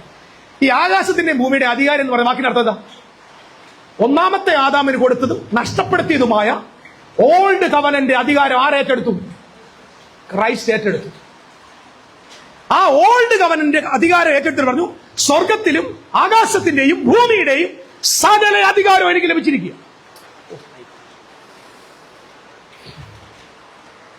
എല്ലാം എനിക്ക് കിട്ടിയെന്ന്. അതുകൊണ്ട് നിങ്ങൾ എന്ത് ചെയ്യാൻ പറഞ്ഞു? സകല ലോകത്തിലും പോയി സകല ജാതികളെ ആരാക്കിക്കോ? എന്റെ ശിഷ്യന്മാരാക്കിക്കോളാം. ഇവര് പുറപ്പെട്ടോ, പുറപ്പെട്ടു. എത്ര പേരാണ്? 12 അപ്പോസ്തലന്മാർ. 12 അപ്പോസ്തലന്മാർ പോയത് ആരെയൊക്കെ തേടിയ? 12 ഗോത്രങ്ങളെ തേടി. കാണാതെ പോയ ഇസ്രായേലിന്റെ ആടുകളെ തേടിയ 12 പേരെ അയച്ചത്. ചേർന്നാമേൻ പറ. അല്ലാതെ ഇന്ത്യയിലേക്ക് വന്നു. പക്ഷെ ഇന്ത്യയിലേക്ക് വന്നത് ഇവിടുത്തെ നാരായണൻകുട്ടിയെ തേടി വന്നതല്ല, ഇവിടുത്തെ യഹൂദന്റെ സെറ്റിൽമെന്റ് തേടി വന്നതാണ്. കാരണം സുവിശേഷം ആദ്യം എവിടെ എത്തണം? എവിടെ എത്തണം? ആദ്യം യഹൂദനും പിന്നെ യവനനും. അപ്പോൾ 1-ാം നൂറ്റാണ്ടിൽ ഈ 40 വർഷം കൊണ്ട് ആരുടെ കയ്യിൽ സുവിശേഷം എത്തണം? പറ, ശ്രദ്ധിക്കുക, പറഞ്ഞ മനസ്സിലാകും. മിശിഹാ തമ്പുരാൻ ഭരണം ഏറ്റെടുത്തു. അവന്റെ ശിഷ്യന്മാർ ഭരിക്കാൻ തുടങ്ങി, അവർ റൂൾ ചെയ്യാൻ തുടങ്ങി. അതുകൊണ്ട് അർത്ഥം പറഞ്ഞത്, നിങ്ങൾ ഗുണീകരണ കാലം എഴുതി വെച്ചിരുന്നത് കർത്താവിനോട് അപ്പോസ്തലന്മാർ ചോദിക്കുന്ന ചോദ്യമാണ്, കർത്താവേ ഞങ്ങൾക്ക് എന്ത് കിട്ടുമെന്ന്. ഞങ്ങളെല്ലാം വിട്ടിരുന്നതിനെ അനുഗമിക്കുന്നല്ലോ. അപ്പൊ കർത്താവ് പറഞ്ഞു, പുനർജനനത്തിൽ, വായിച്ചിട്ടില്ലേ? പുനർജനനത്തിൽ നിങ്ങൾ 12 സിംഹാസനത്തിൽ ഇരുന്ന് 12 ഗോത്രങ്ങളെ ന്യായം വിധിക്കും. ഇതൊക്കെ എന്നാ സംഭവിക്കുന്ന അറിയാമോ? നമ്മളില്ല, എല്ലാരും പറയുന്നത് 1000 ആണ്ട് വാഴ്ചയിൽ അപ്പോസ്തലന്മാർ 12 നേരം അല്ല. മിശിഹാ തമ്പുരാൻ യഹോവയുടെ സിംഹാസനത്തിൽ ഇരിക്കുന്നു, പരിശുദ്ധ റൂഹ് അവിടെ വെളിപ്പെട്ടിരിക്കുന്നു. 12 അപ്പോസ്തലന്മാർ 12 ഗോത്രങ്ങളെ ജഡ്ജ് ചെയ്യുമായിരുന്നു. അതിനെ തെളിവുണ്ട് അപ്പോസ്തല പ്രവൃത്തി. ജഡ്ജ്മെന്റിന്റെ പവറാണ് അനന്യാസും സഫീറയും താഴെ വീണത്. സുവിശേഷം പ്രസംഗിച്ച താഴെ വീഴത്തില്ല. They were judging according to their deeds. ചേർന്നാമേ പറ, മനസ്സിലായോ? 12 ഗോത്രങ്ങളെ ന്യായം വിധിച്ചു. ഈ 12 ഗോത്രങ്ങളെ കൊണ്ട്, 12 അപ്പോസ്തലന്മാരെ കൊണ്ട് 12 ഗോത്രങ്ങളിലുള്ള ഒരു ശേഷിപ്പിനെ തെരഞ്ഞെടുത്ത് മടക്കിക്കൊണ്ടുവരുന്ന ജോലിയായിരുന്നു ഈ 40 വർഷം യേശു ചെയ്തത്. ഇതാണ് യേശുവിന്റെ ലിമിറ്റഡ് ആയിട്ടുള്ള ഭരണം. അതെപ്പോ അവസാനിച്ചു? AD 70 അവസാനിച്ചു. AD 70 അവസാനിക്കുമ്പോൾ നമ്മൾ നേരെ പോണം. 1 കൊരിന്ത്യർ ലേഖനം 15 പറഞ്ഞേക്കുന്നത് പിന്നെ അവസാനം. എന്തിന്റെ? ഭരണത്തിന്റെ അവസാനം. പിന്നെ അവസാനം അവൻ വാഴ്ചകളെയും അധികാരങ്ങളെയും ശക്തിയെയും നീക്കം വരുത്തിയിട്ട്, നിങ്ങൾക്ക് ആ വചനം ഇപ്പൊ കുറച്ചുകൂടെ വെളിയോട്ട് വരും. എന്തിനാ നീക്കം വരുത്തുക? വാഴ്ചയും അധികാരവും ശക്തി നീക്കം വരുത്തിയിട്ട് രാജ്യം ആരെ ഏൽപ്പിക്കും? ഇത് ആരാണോ ഇവന് കൊടുത്തത് ആ ആളിനെ തിരിച്ചേൽപ്പിക്കുന്നു. പിതാവല്ലേ ഇത് കൊടുത്തത്? അപ്പൊ ആദമിന് ഈ വംശത്തിന്റെ നാഥൻ പിതാവല്ലേ? വാഴ്ചയും അധികാരം, അവിടുത്തെ പൗരോഹിത്യം, അവിടുത്തെ സാധുക്യർ, അവിടുത്തെ ശാസ്ത്രിമാർ, അവിടുത്തെ ഭരണാധികാരികൾ, അവിടുത്തെ റൂളേഴ്സ്, ഇതിനെ മൊത്തം നീക്കം വരുത്തി. എന്തിന്? ഹെരോദാവ് എന്നറിയപ്പെടുന്ന ഒരു ഇല്ലീഗൽ കിങ്ങിനെയും നീക്കം വരുത്തി. 70 നീക്കം വരുത്തി. അന്ന് രാജ്യം ആരെ ഏൽപ്പിച്ചു? ഓ മൈ ഗോഡ്, പിതാവിനെ ഏൽപ്പിച്ചു. തീർന്നില്ല, ഒടുക്കത്തെ ശത്രുവായ മരണവും നീങ്ങിപ്പോയി. എങ്ങനാ മരണം വരുന്നേ? 1 കൊരിന്ത്യർ ലേഖനം 15 അധ്യായത്തിന് 53 വാക്യം കേക്ക്. ഈ ദ്രവത്വമുള്ള അദ്രവത്വത്തെയും അമർത്യത്തെയും ധരിക്കണം. അടുത്തത് യെസ്, ധരിക്കുമ്പോ അടുത്ത വാക്യം. അടുത്ത വാക്യം. 1 മിനിറ്റ്. മരണത്തിന്റെ വിഷമുള്ള പാപം, പാപത്തിന്റെ ശക്തി. അപ്പൊ മരണം വരുന്നത് ആ മുഖാന്തരം. അപ്പൊ 70 AD ഇതിന് നീക്കം വരുത്തുക. ലോയെ നീക്കം വരുത്തി, പൗരോഹിത്യം നീക്കം വരുത്തി, പ്രീസ്റ്റ്ഹുഡ് നീക്കം വരുത്തി, യെരുശലേം ദേവാലയം നീക്കം വരുത്തി, മൊത്തത്തിന് നീക്കം വരുന്നതിന്റെ കൂട്ടത്തിൽ എന്തും പോയി? ഒടുക്കത്തെ ശത്രുവായ മരണവും നീങ്ങിപ്പോയി. ഇത്ര വലിയ പവർഫുൾ മെസ്സേജ് ആ ചർച്ചിലുള്ളത് ആലോചിച്ചോ? മരണം വരെ നീക്കം വന്നവരാണ് വിശുദ്ധന്മാർ എന്ന മഹാസത്യം ലോകത്ത് വിളിച്ചു പറയേണ്ട കൂട്ടമാ ചർച്ച്. ഇത് മനസ്സിലാക്കാത്ത ചർച്ച് എന്നോ ഒരിക്കൽ ഉയർത്തെഴുന്നേൽപ്പുണ്ടാക്കാൻ പോകുന്നെന്നും ആരൊക്കെയോ മരണത്തെ ജയിക്കാൻ പോകുന്നെന്ന് പഠിപ്പിക്കുക. ഇത് ഇന്ന് തിരുവനന്തപുരത്തെ സഭ മുഴുവൻ അതൊന്ന് പറഞ്ഞുകൂടെ? കഴിഞ്ഞ ദിവസം എന്നെ കാനഡയിൽ എന്റെ ഒരു ഫ്രണ്ട് വിളിച്ചു. എന്തായാലും ഈ പുള്ളി ഇത് കേൾക്കുന്നു. പുള്ളി എന്നോട് വിളിച്ചിട്ട് എന്നോട് പറഞ്ഞൊരു കാര്യം, എന്റെ പൊന്നച്ച, ഈ തിരുവനന്തപുരത്ത് നിന്ന് കേൾക്കുന്ന എന്തൊരു ന്യൂസാ. ഒരു ഓടി നടന്ന് വീട്ടിലുള്ളവരെല്ലാം തല്ലിക്കൊല്ലുക, പിള്ളേരെ കൂട്ടത്തിൽ തല്ലുക, ഭയങ്കര പ്രശ്നം. ഇതെന്ത് തിരുവനന്തപുരത്ത്? ഞാനിതെന്താ ഒന്ന് പരിശോധിക്കാൻ വേണ്ടി നോക്കിയപ്പോ ശരിയാ, ഞാൻ ഈ ന്യൂസ് കേൾക്കത്തില്ല. കാരണം ഈ ന്യൂസ് കേട്ടാൽ നമ്മുടെ അന്നത്തെ ദിവസം പോയി. പത്രം വായിക്കാറില്ല, ന്യൂസും വായിക്കാറില്ല. വിവരമില്ലെന്ന് എന്നോട് പറയരുത് പ്ലീസ്. എനിക്ക് ആ കുറച്ച് വിവരം മതി. നിങ്ങൾ ആലോചിച്ച് നോക്കണം. ചില ആളുകളൊക്കെ രാത്രി ഏത് കണ്ടിട്ടാ കിടന്നുറങ്ങുന്നത്? ക്രൈം. അതും മനുഷ്യൻ ഉറങ്ങുന്ന സമയത്തായി ക്രൈം വെച്ചേക്കുന്നത്. ഇതും കണ്ടിട്ട് രാത്രി കിടന്നുറങ്ങാൻ പണ്ടും പെണ്ണുമ്പടെ കഴുത്തെ പിടിച്ച് ഞെക്കാതിരുന്ന ഭാഗ്യം. പേടി സ്വപ്നം കണ്ട് ആവശ്യമില്ലാത്തൊന്നും കണ്ട്. അപ്പൊ ഇയാൾ എന്നോട് ചോദിച്ചത് എന്താ? അപ്പം ഞാൻ ചുമ്മാ ദിവസം ഈ യൂട്യൂബിൽ ഇങ്ങനെ നോക്കിയപ്പോൾ നമ്മുടെ ചാത്തന്നൂർ പാസ്റ്റർ പ്രസംഗിക്കുക. പുള്ളി എപ്പോ പ്രസംഗിച്ചാലും കയ്യിലൊരു പേപ്പറുണ്ട്. ഒരു പേപ്പർ എടുത്തിട്ട് പറയാ, കണ്ടോ തിരുവനന്തപുരത്ത് സാത്താന്റെ സഭ ആരംഭിച്ചു. ഗോത്രം അന്ത്യകാലമാണ്. ഇവിടെ നടക്കുന്ന മുഴുവൻ ലഹരിയുടെയും കൊലപാതകത്തിന്റെയും കാരണം തിരുവനന്തപുരത്ത് സാത്താന്റെ സഭ. എടോ 5500 ചർച്ച ഇവിടെ ഉണ്ട്. എത്ര സഭയുണ്ട്? മുക്കിനും മൂലയ്ക്കും സാമുവേലിന്റെ ചർച്ച്, ഏലിയാമ്മയുടെ ചർച്ച്, മാമ്മൂന്റെ ചർച്ച്, അമ്മൂപ്പയുടെ ചർച്ച്, അപ്പൂപ്പന്റെ ചർച്ച്, ഏലിയ സാറിന്റെ ചർച്ച്, പ്രൊഫസറിന്റെ ചർച്ച്. അതിനിടയ്ക്ക് താണ്ട ഇത് ഒരു ചർച്ച്. ഒരു 5000 ചർച്ച് ഇവിടെ ഇരിക്കുക. അതിന്റെ ഇടയ്ക്ക് ഞാഞ്ഞൂല് ഒരു സാത്താന്റെ സഭ. ആ ഞാഞ്ഞൂല് കാരണം കേരളത്തിൽ തിരുവനന്തപുരത്ത് എന്ത് വന്നെന്നാ?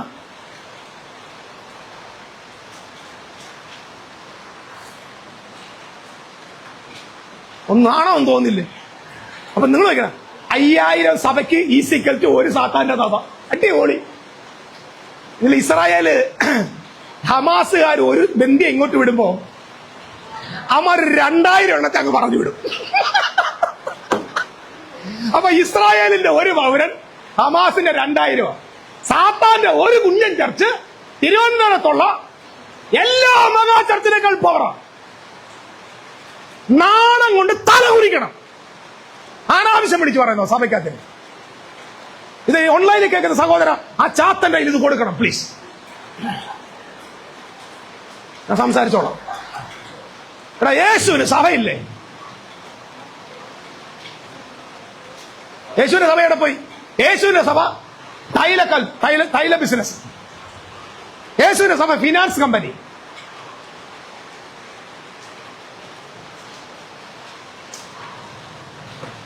ശരി, ഞാൻ ഓപ്പണായിട്ട് പറയാം. ഭയങ്കര കൂരിട്ട ഒരു മെഴുകുതിരി കത്തിച്ചാലെങ്കിലും പ്രകാശം ഉണ്ടാവും. നമുക്ക് ഇവിടെ വലിയൊരു ഹൈ ടവർ ലാമ്പ് ഉണ്ടാക്കാൻ പറ്റില്ല. നമ്മുടെ ചർച്ചിന് ഒരു മെഴുകുതിരിയാട്ടെങ്കിലും നിൽക്കണം. ഇവിടെ ഒരു മെഴുകുതിരിയാട്ട് 1000, ഞാൻ പറയാം 1000 എന്താ പറയണേ, കുറവുകളല്ല ഞാൻ പറഞ്ഞെന്തോ, നമുക്ക് പരിമിതികളുണ്ട്. 1000 പരിമിതികളുണ്ട്. പക്ഷേ സത്യവചന കേൾക്കുന്ന നീ ഒരു ലൈറ്റായിട്ട് നിൽക്കണം. നിന്റെ ചുറ്റുപാടിനെ പ്രകാശിപ്പിക്കണം. ഇവിടെയുള്ള അതിക്രമങ്ങളും അക്രമങ്ങളും സകല തിന്മകൾക്കും യേശു ക്രിസ്തുവിന്റെ സഭയ്ക്ക് മറുപടി കൊടുക്കാൻ പറ്റൂ. ഇവിടുത്തെ ഗവൺമെന്റിന് ഇവിടെ പറ്റത്തില്ല. ചർച്ച് ബോധവാന്മാരാകണം. ചർച്ച് പ്രാർത്ഥിക്കാൻ തയ്യാറാകണം. ചർച്ച് ദൈവവുമില്ല. കാരണം you are the light of the world. You are the light of the world. Jesus അങ്ങനെ പറഞ്ഞത്. നിങ്ങളാണ് ഈ സിസ്റ്റത്തിന്റെ വെളിച്ചം. ചർച്ചിന്റെ വെളിച്ചം കെടുമ്പോഴാണ് അന്ധകാരം കൂടുന്നത്. പ്രിയരെ, ദേശത്തെ പ്രാർത്ഥിക്കണം. ഒന്നും ചെയ്യണ്ട, മുട്ടുമടക്കുക, പട്ടണത്തിന് വേണ്ടി പ്രാർത്ഥിക്കുക. ദൈവമേ, നമ്മൾ അങ്ങനെയല്ല പ്രാർത്ഥിക്കുന്നത്. ദൈവമേ, ആലൂക്കാസുകാരൻ രക്ഷിക്കപ്പെടണേ, സ്തോത്രം. ഭീമാക്കാരൻ ഞങ്ങളുടെ വള്ളി വരണേ. സത്യമല്ലേ? ഞാൻ കേട്ടിട്ടുണ്ടെന്നേ. കഴിഞ്ഞിടയ്ക്ക് ഒരു പ്രസംഗം പറയാം, ഈ പട്ടണത്തിലുള്ള അനേക ബിസിനസ്സുകാർ ഈ ചർച്ചിൽ വന്നിരിക്കുന്ന ഒരു വെളിപ്പാട് എന്നെ കാണിക്കുന്നു. ഉദ്ദേശിക്ക് ഭയങ്കര ഹാപ്പിയായി. ദേശാമത കൊണ്ട് നിറയുവന്നേ. എടാ, ഇവനൊക്കെ ഇതിനകത്ത് വന്നിട്ട് എന്നാ ചെയ്യാനാ? ഇതിനകത്ത് വരേണ്ടത് ക്രിസ്തുവിനെ അനുഗമിക്കുന്ന ആളുകളാ. ഇന്നൊന്നും മഴയായതുകൊണ്ടാണോ എനിക്ക് ഇച്ചിരി ചൂട് കൂടിയേക്കുന്നത്? സാധാരണ തണുക്കണ്ട. അല്ലല്ല, ഈ ബൈബിൾ എപ്പോഴും when we receive the word it will burn you. അതങ്ങനെ. കാരണം ബൈബിള് പറയും അത് നിന്നെ കത്തിച്ചോണ്ടിരിക്കും. കത്തിക്കും, നിന്റെ അകത്തെ കത്തിക്കും, നിന്റെ ഇമോഷൻസിനെ കത്തിക്കും. കാരണം ദൈവത്തിന്റെ വചനം എപ്പോഴും പവർഫുൾ ആയിട്ട് വരത്തുള്ളൂ. ഹല്ലേലൂയ. അല്ലെങ്കിൽ നിങ്ങൾ വചനം ഒന്ന് പറഞ്ഞു നോക്ക്. It will come like a fire. കാരണം യേശുവിന്റെ വായിൽ നിന്ന് എന്താ പുറപ്പെട്ടത്? യേശുവിന്റെ വായിൽ നിന്ന് സോഡ വന്നെന്നല്ല കഴിക്കുന്നത്, അഗ്നിജ്വാല പുറപ്പെട്ടാണ്. അഗ്നിജ്വാല. The word of God is powerful fire. Just വേണ്ടി ഞാൻ ഒറ്റ വാക്ക് പറഞ്ഞു നിർത്താം, സമയമായി. ആദ്യത്തെ ഭരണം ഏതാണ്? വാട്ട് ഇസ് എ ലിമിറ്റഡ് പറഞ്ഞേ, ഏതാ ലിമിറ്റഡ് റൂള്? 1000 ആണ്ട്. ആ 1000 ആണ്ട് എപ്പോഴാ? അവസാനത്തെ, അതായത് പഴയ ആകാശത്തിന്റെ പഴയ ഭൂമിയുടെ ലാസ്റ്റ് ഫ്രാക്ഷനിൽ ആര് വന്നു? മിശിഹ ഭരണം ഏറ്റെടുത്തു. എന്താ ചെയ്തു? ആ ഉടമ്പടിയിൽ കിടന്ന വലിയൊരു കൂട്ടത്തെ സുവിശേഷത്താൽ രക്ഷിച്ചു. അപ്പോസ്തലനായ പൗലോസ് രംഗത്ത് വന്നു. കൊലോസ്യ ലേഖനം 1:23 പറഞ്ഞു, ആകാശത്തിന്റെ കീഴിലുള്ള സകല ജാതികളുടെ ഇടയിലും സുവിശേഷം പ്രസംഗിച്ച പൗലോസ് എന്ന് പറഞ്ഞാൽ അന്ന് ഭൂമിയിൽ ഉണ്ടായിരുന്ന മുഴുവൻ നേഷനിലും സുവിശേഷം പ്രസംഗിച്ചു. ബൈബിൾ പറഞ്ഞതുപോലെ നിങ്ങൾ ഭൂലോകത്തിലൊക്കെയും പോയി സകല സൃഷ്ടിയോടും സുവിശേഷം പ്രസംഗിക്കണം. എന്തുകൊണ്ട്? രാജ്യത്തിന്റെ ഈ സുവിശേഷം സകല ജാതികൾക്കും സകല നേഷൻസിനും സാക്ഷ്യമായി പ്രസ്താവിക്കപ്പെടും. അപ്പോൾ അവസാനം വരും. We are not in the Great Commission. I have no commandment. എനിക്ക് ദൈവം ഗ്രേറ്റ് കമ്മീഷൻ തന്നിട്ടില്ല. എന്റെ മിഷൻ വേറെയാണ്. ഇവിടെ ഇന്ന് ലോകത്ത് ഒറ്റയാൾക്കും ഗ്രേറ്റ് മിഷൻ കൊടുത്തിട്ടില്ല. Great commission is A failure. ഇന്ന് നിങ്ങൾ ചെയ്തത് ഫെയിലുവറാ. ഇന്ന് ചെയ്യേണ്ട മാർഗം വേറെയാ. ദൈവം എനിക്ക് നമുക്ക് അടുത്ത ആഴ്ച നോക്കാം. ഇനി അടുത്ത പോവാം. അതിനുശേഷം ഒരു ഭരണം തുടങ്ങി. യഹോവയായ ദൈവം, അവന്റെ കൂടാരം, അവന്റെ വിശുദ്ധന്മാർ. വിശുദ്ധ ബൈബിൾ നമ്മൾ വായിച്ചു. വെളിപ്പാട് 22:5 എന്താ വായിച്ചേക്കുന്നത്? അവർ എന്നേക്കും രാജാക്കന്മാരായിരിക്കും എന്ന് പറഞ്ഞാൽ ദൈവത്തിന്റെ പുത്രന്റെ റൂളിങ് ആരംഭിച്ചു. അത് 1000 ആണ്ട് കൊണ്ട് തീരത്തില്ല. എപ്പോഴാ തീരത്തുള്ളൂ? തീരത്തില്ല. അവന്റെ രാജത്വത്തിന് അവസാനമില്ല. ദാനിയേൽ 2:44 പറയുന്നു അതിന്റെ വളർച്ചയ്ക്ക് ഒരു അവസാനമില്ല. രാജ്യത്വത്തിന് അവസാനമില്ല. ദാനിയേൽ 7 അവസാനത്തെ വാക്യത്തിൽ പറയുന്നു എല്ലാ രാജ്യങ്ങളും നീക്കം വരുത്തിയ മഹാദൈവത്തിന്റെ രാജ്യത്തിന് അവസാനമില്ല. യെശയ്യാ 9:6 വാക്യത്തിൽ പറയുന്നു അവൻ നിത്യപിതാവാണ്, സമാധാനത്തിന്റെ പ്രഭുവാണ്, അത്ഭുത മന്ത്രിയാണ്, ആധിപത്യം അവന്റെ തോളിലിരിക്കും. ആമേൻ. അവന്റെ രാജ്യത്വത്തിന് അവസാനമില്ല. ഇന്ന് നീയും ഞാനും ഇരിക്കുന്നത് അവസാന കാലത്തല്ല, അവസാനമില്ലാത്ത കാലത്താണ്. രാമൻ പറ, നമ്മൾ അന്ത്യകാലത്തിലല്ല ജീവിക്കുന്നത്, അന്ത്യമില്ലാത്ത കാലത്ത് ജീവിക്കുന്നു. This is the second rule of the lord Jesus Christ. We all are the kings and priests of God. Glory to God. Hope you got it. അവസാനം ഒരു കാര്യം കൂടെ പറയാം. ഈ ആ 40 വർഷം കൊണ്ട് ക്രൈസ്റ്റ് അപ്പോസ്തലന്മാരുടെ ചെതറിക്കിടന്ന എല്ലാത്തിനും ശേഖരിച്ചതാ ശേഷിപ്പിനെ. എന്നിട്ട് അനുസരിക്കാത്തവരെ എന്ത് ചെയ്തു? അനുസരിക്കാത്തവരെ കരയിൽ നിന്ന് കയറി വന്ന, കടലിൽ നിന്ന് കയറി വന്ന മൃഗത്തിന്റെ കയ്യിലോട്ട് ഇട്ടുകൊടുത്തു. മനസ്സിലായോ? പഴയ നിയമത്തിൽ സുവിശേഷം അനുസരിക്കാത്തവരെ ബാബിലോൺ എന്ന മൃഗത്തിന്റെ കയ്യിലേൽപ്പിച്ചു, അസീറിയ എന്ന മൃഗത്തിന്റെ കയ്യിലേൽപ്പിച്ചു. എന്നാൽ 2 മൃഗങ്ങൾ ചേർന്ന് ഇസ്രായേലിനെ നശിപ്പിച്ചു. ഒന്ന് കരയിൽ നിന്ന് വന്ന ഹസ്മോനിയൻ രാജവംശവും കടലിൽ നിന്ന് വന്ന റോമും കൂടെ ചേർന്ന് യെരൂശലേം ഇല്ലാതാക്കി കളഞ്ഞു. ആരാ ഇത് വിട്ടുകൊടുത്തത്? സാത്താൻ എന്ന് അഴിച്ചു വിട്ടു. തമ്പുരാൻ മനസ്സിലാക്കി എനിക്ക് കിട്ടേണ്ടതേ എല്ലാം ഞാൻ കിട്ടിയിട്ടുണ്ട്, ശേഷിപ്പിനെ മൊത്തം ഞാൻ എടുത്തിട്ടുണ്ട്. അവരിൽ നിന്ന് ഞാൻ ആദ്യഫലമായ ഒരു സഭയെ ഉണ്ടാക്കിയിട്ടുണ്ട്. ബാക്കി അനുസരണം കെട്ടവരെ തീജ്വാലയ്ക്ക്. അതുകൊണ്ടാണ് പറഞ്ഞത്, വചനം ഇങ്ങനെ പറയുന്നത്, കതിരിനെ ശേഖരിക്കുന്നു, പതിരിനെ കെടാത്ത തീയിലിട്ട്. ഞാൻ നാശം മനസ്സിലാവുന്നുണ്ടോ? ആരുടെ കയ്യിലോട്ട് വിട്ടുകൊടുത്തു? മൃഗത്തിന്റെ കയ്യിലോട്ട് വിട്ടുകൊടു.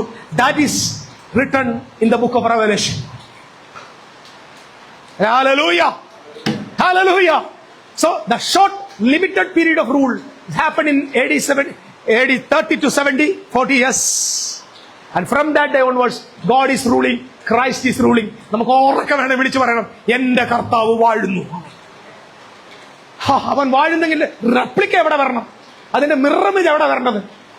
ഇവിടെ വരണം. ഞാൻ യേശുവിന്റെ നാമത്തിൽ പറയാം, നമുക്ക് അവകാശം പറയണം, ഞാൻ താമസിക്കുന്ന ഈ പട്ടണത്തിൽ ഇനി ഒരു കൊലപാതകം നടക്കാൻ പാടില്ല. പറയാൻ പറ്റുമോ? ഒരു അക്രമത്തെ സ്റ്റോപ്പ് ചെയ്യാൻ, ഇമാതിരിയുള്ള മുഴുവൻ സാമൂഹിക തിന്മകളെ സ്റ്റോപ്പ് ചെയ്യാൻ ഒരു പരിശുദ്ധാത്മാവിന്റെ ബലവും അധികാരവും ഓരോ മക്കൾക്ക് ദൈവം തന്നിട്ടുണ്ട്. നിങ്ങൾ സാധാരണ മനുഷ്യരാ, പക്ഷെ നിങ്ങൾ രാജാക്കന്മാരാ. ഒരുമിച്ച് ദൈവസന്നിധിയിൽ പ്രാർത്ഥിക്കാം. നമ്മുടെ കണ്ണുകളെ അടയ്ക്കാം. ദൈവമേ, ഞങ്ങളുടെ തിരുസന്നിധിയിലേക്ക് സമർപ്പിക്കുന്നു. ഞങ്ങളുടെ ആലോചനകളാൽ ഞങ്ങളെ ബലപ്പെടുത്തിയല്ലോ. അസത്യത്തെ മാറ്റി സത്യത്താൽ നിന്റെ ജനത്തെ നിറയ്ക്കുന്നതിനായി സ്തോത്രം. കർത്താവേ, തിരുവെഴുത്തിന്റെ ആഴങ്ങളെ ഗ്രഹിപ്പാൻ നിന്റെ കുഞ്ഞുങ്ങളുടെ കണ്ണുകളെ ഇനിയും തുറന്നു കൊടുക്കണമേ. രാജാക്കന്മാരായി ഞങ്ങൾക്ക് സൂര്യനില്ല, ചന്ദ്രനും നക്ഷത്രങ്ങളുമല്ല പ്രകാശം തരുന്നത്, വിളക്കല്ല ഞങ്ങൾക്ക് പ്രകാശം തരുന്നത്. കുഞ്ഞാടെന്ന വിളക്കിൽ വാഴുവാൻ, ഇരുളിനെ വാഴുവാൻ, വെളിച്ചത്തിൽ വാഴുവാൻ വിശുദ്ധ സഭയ്ക്ക് കൃപ ചെയ്യണമെന്ന് പ്രാർത്ഥിക്കുന്നു. മഹത്വം അങ്ങയ്ക്ക്, മിശിഹായുടെ നാമത്തിൽ തന്നെ. ആമേൻ.